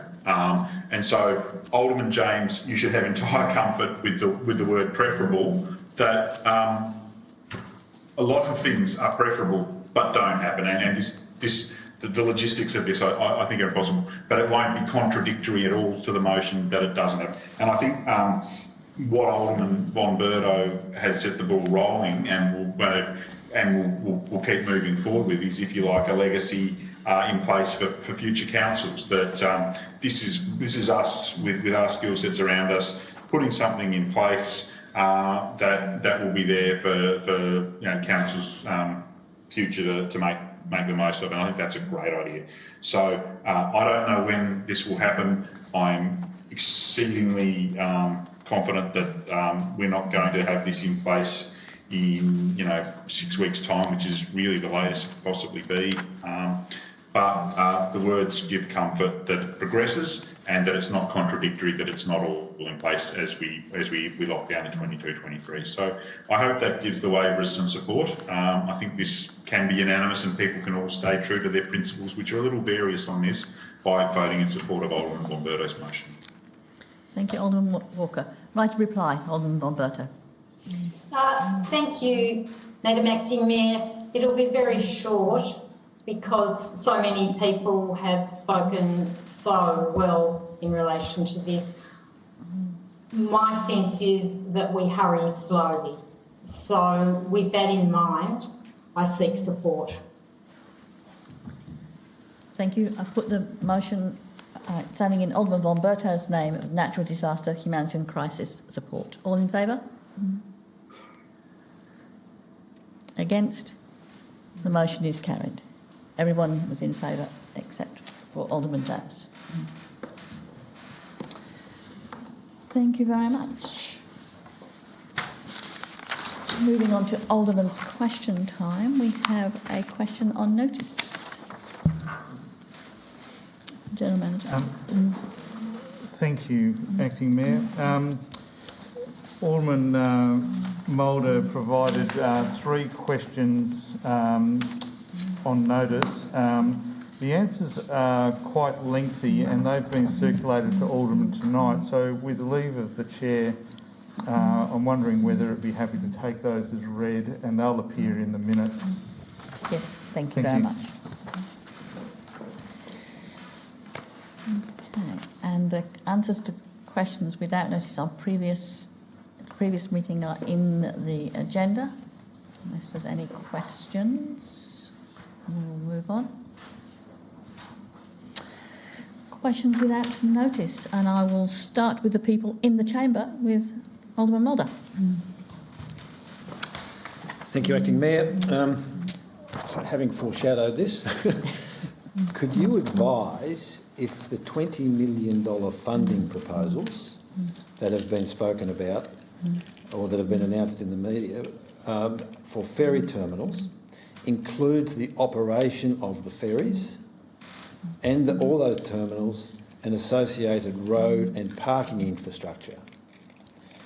In the likely event that $20 million doesn't go that far, if not, who is proposed to pay for these extras? Thank you for the question. I'm going to need to take that one on notice because there is a proposal, obviously, from the 4 Metro Councils. We've heard Labor has also made a proposal. I don't think we've heard from the Liberal government at the moment, but I'll try to wrap all that up into a package as an answer for you.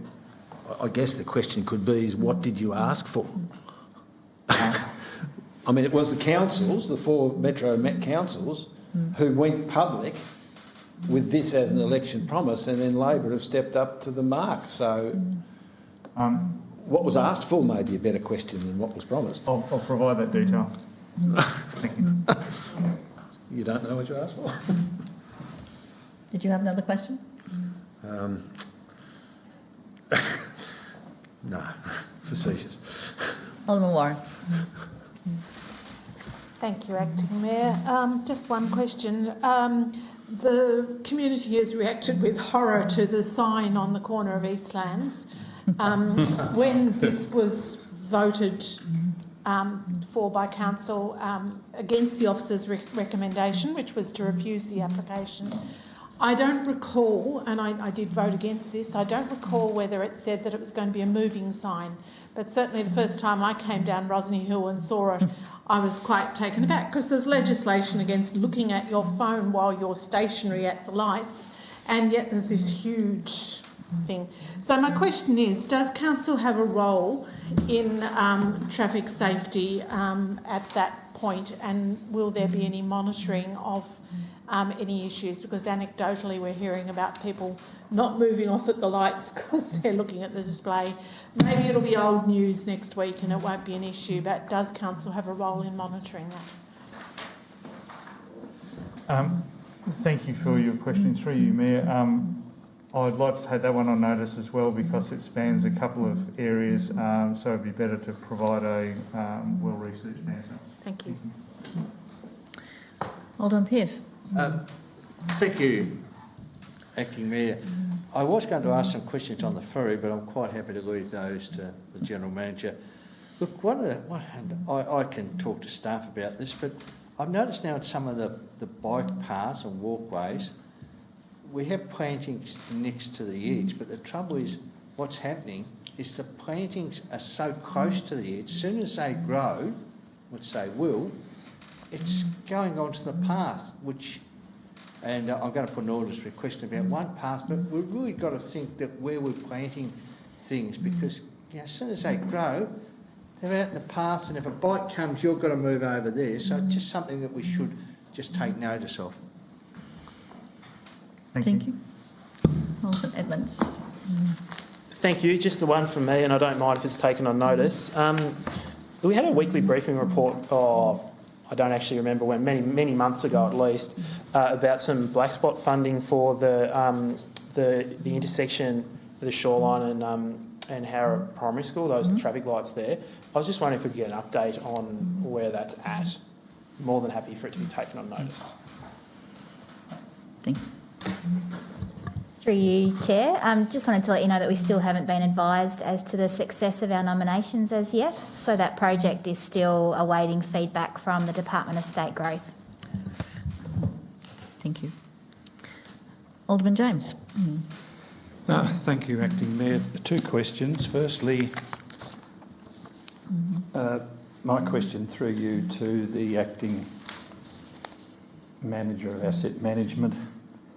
Would the officer provide council with the current situation in relation to the proposed embankment wall that is going to be built around the skate park at the South Arm Oval.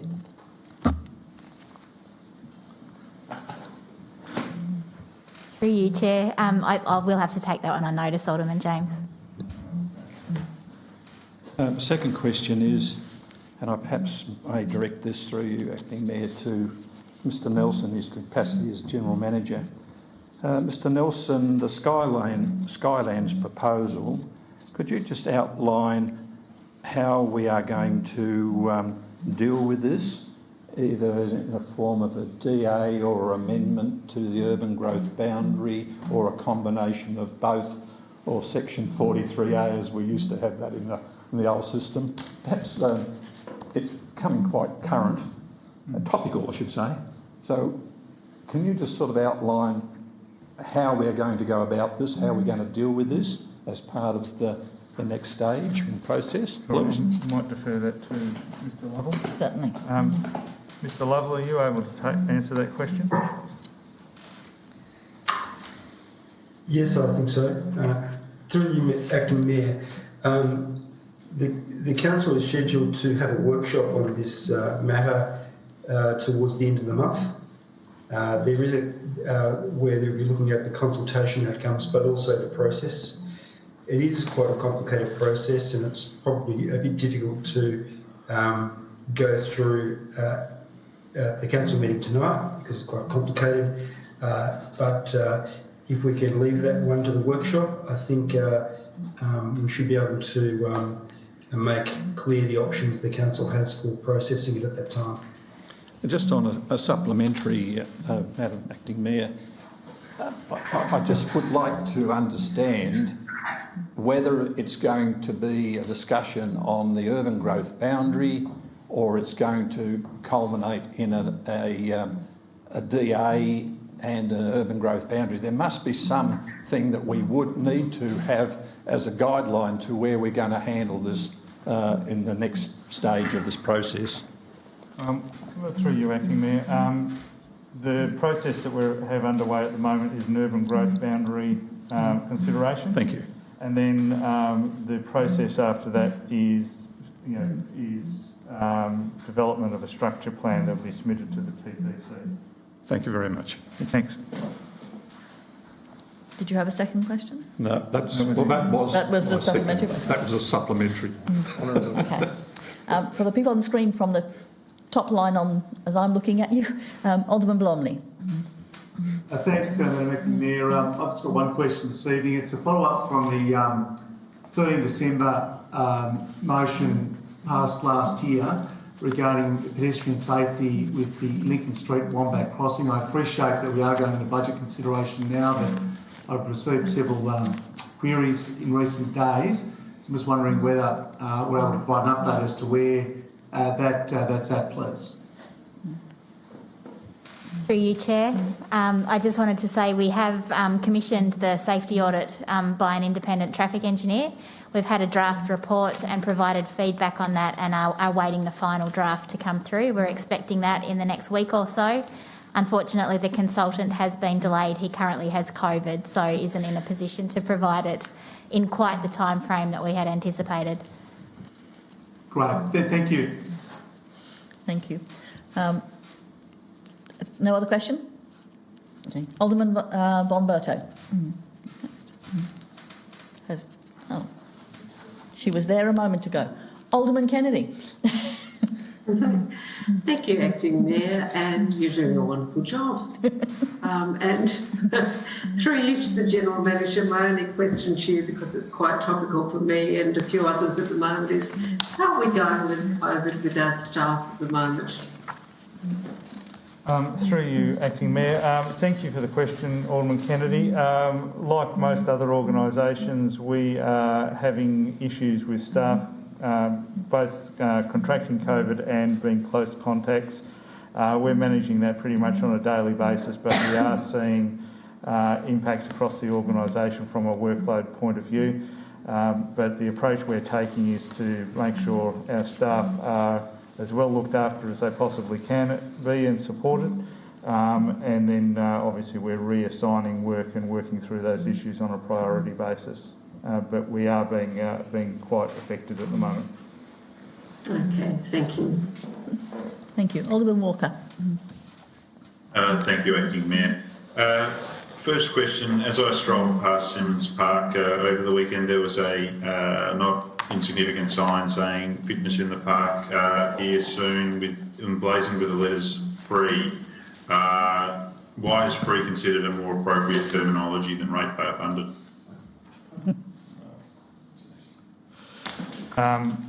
I'm sorry, I'm just not sure how to answer that, Alderman Walker. Truth in advertising. Same with the ferry service, I think. Did you have it's not free, it's ratepayer funded. So that's how you answer it. Second question, has either the GM or the Acting Mayor written to congratulate the new Minister for Local Government, Nick Street, or requested a meeting? I think having a minister from the Franklin electorate might be helpful, I guess, to explain perspectives on local government concerns for some of the bigger councils, such as us in Kingborough. Through you, Acting Mayor, that announcement was only made this afternoon, so we haven't had a chance to write yet. Thank you. We'll give you an extension. Thank you. Generous itself. Alderman Von Berto, do you have any questions? Silence is golden. She looks like she's frozen. Yeah. Yes. Thank you. You can hear me? Yes. Good. My first question is, it's my understanding that the repairs to the Elms Activity Centre have been completed. What uses or programs are taking place there or are going to take place in the building? Thank you. Through you, Alderman Trump, Acting Mayor. It's getting late. We have been working on a number of options, and that'll be a source of discussion on the 26th of April at a workshop. We have a couple of things that we want to socialise with Aldermen before we progress any further. Thank you. And my second one is, could the Alderman, before the 22-23 budget deliberations, be provided with a whole of organisation structure diagram with the names of staff currently occupying those positions? Through you, Acting Mayor, I'd be happy to provide a organisation structure with positions on it, but I'm not sure it's appropriate to publish that with names as well. Okay, thank you. Okay. Thank you, everybody, and thank you, everybody that stayed online with us for this amount of time. We now need to go into closed meeting. If I could have a motion to go into closed meeting, please. Thank you, Alderman Pearce and Alderman Mulder. All in favour?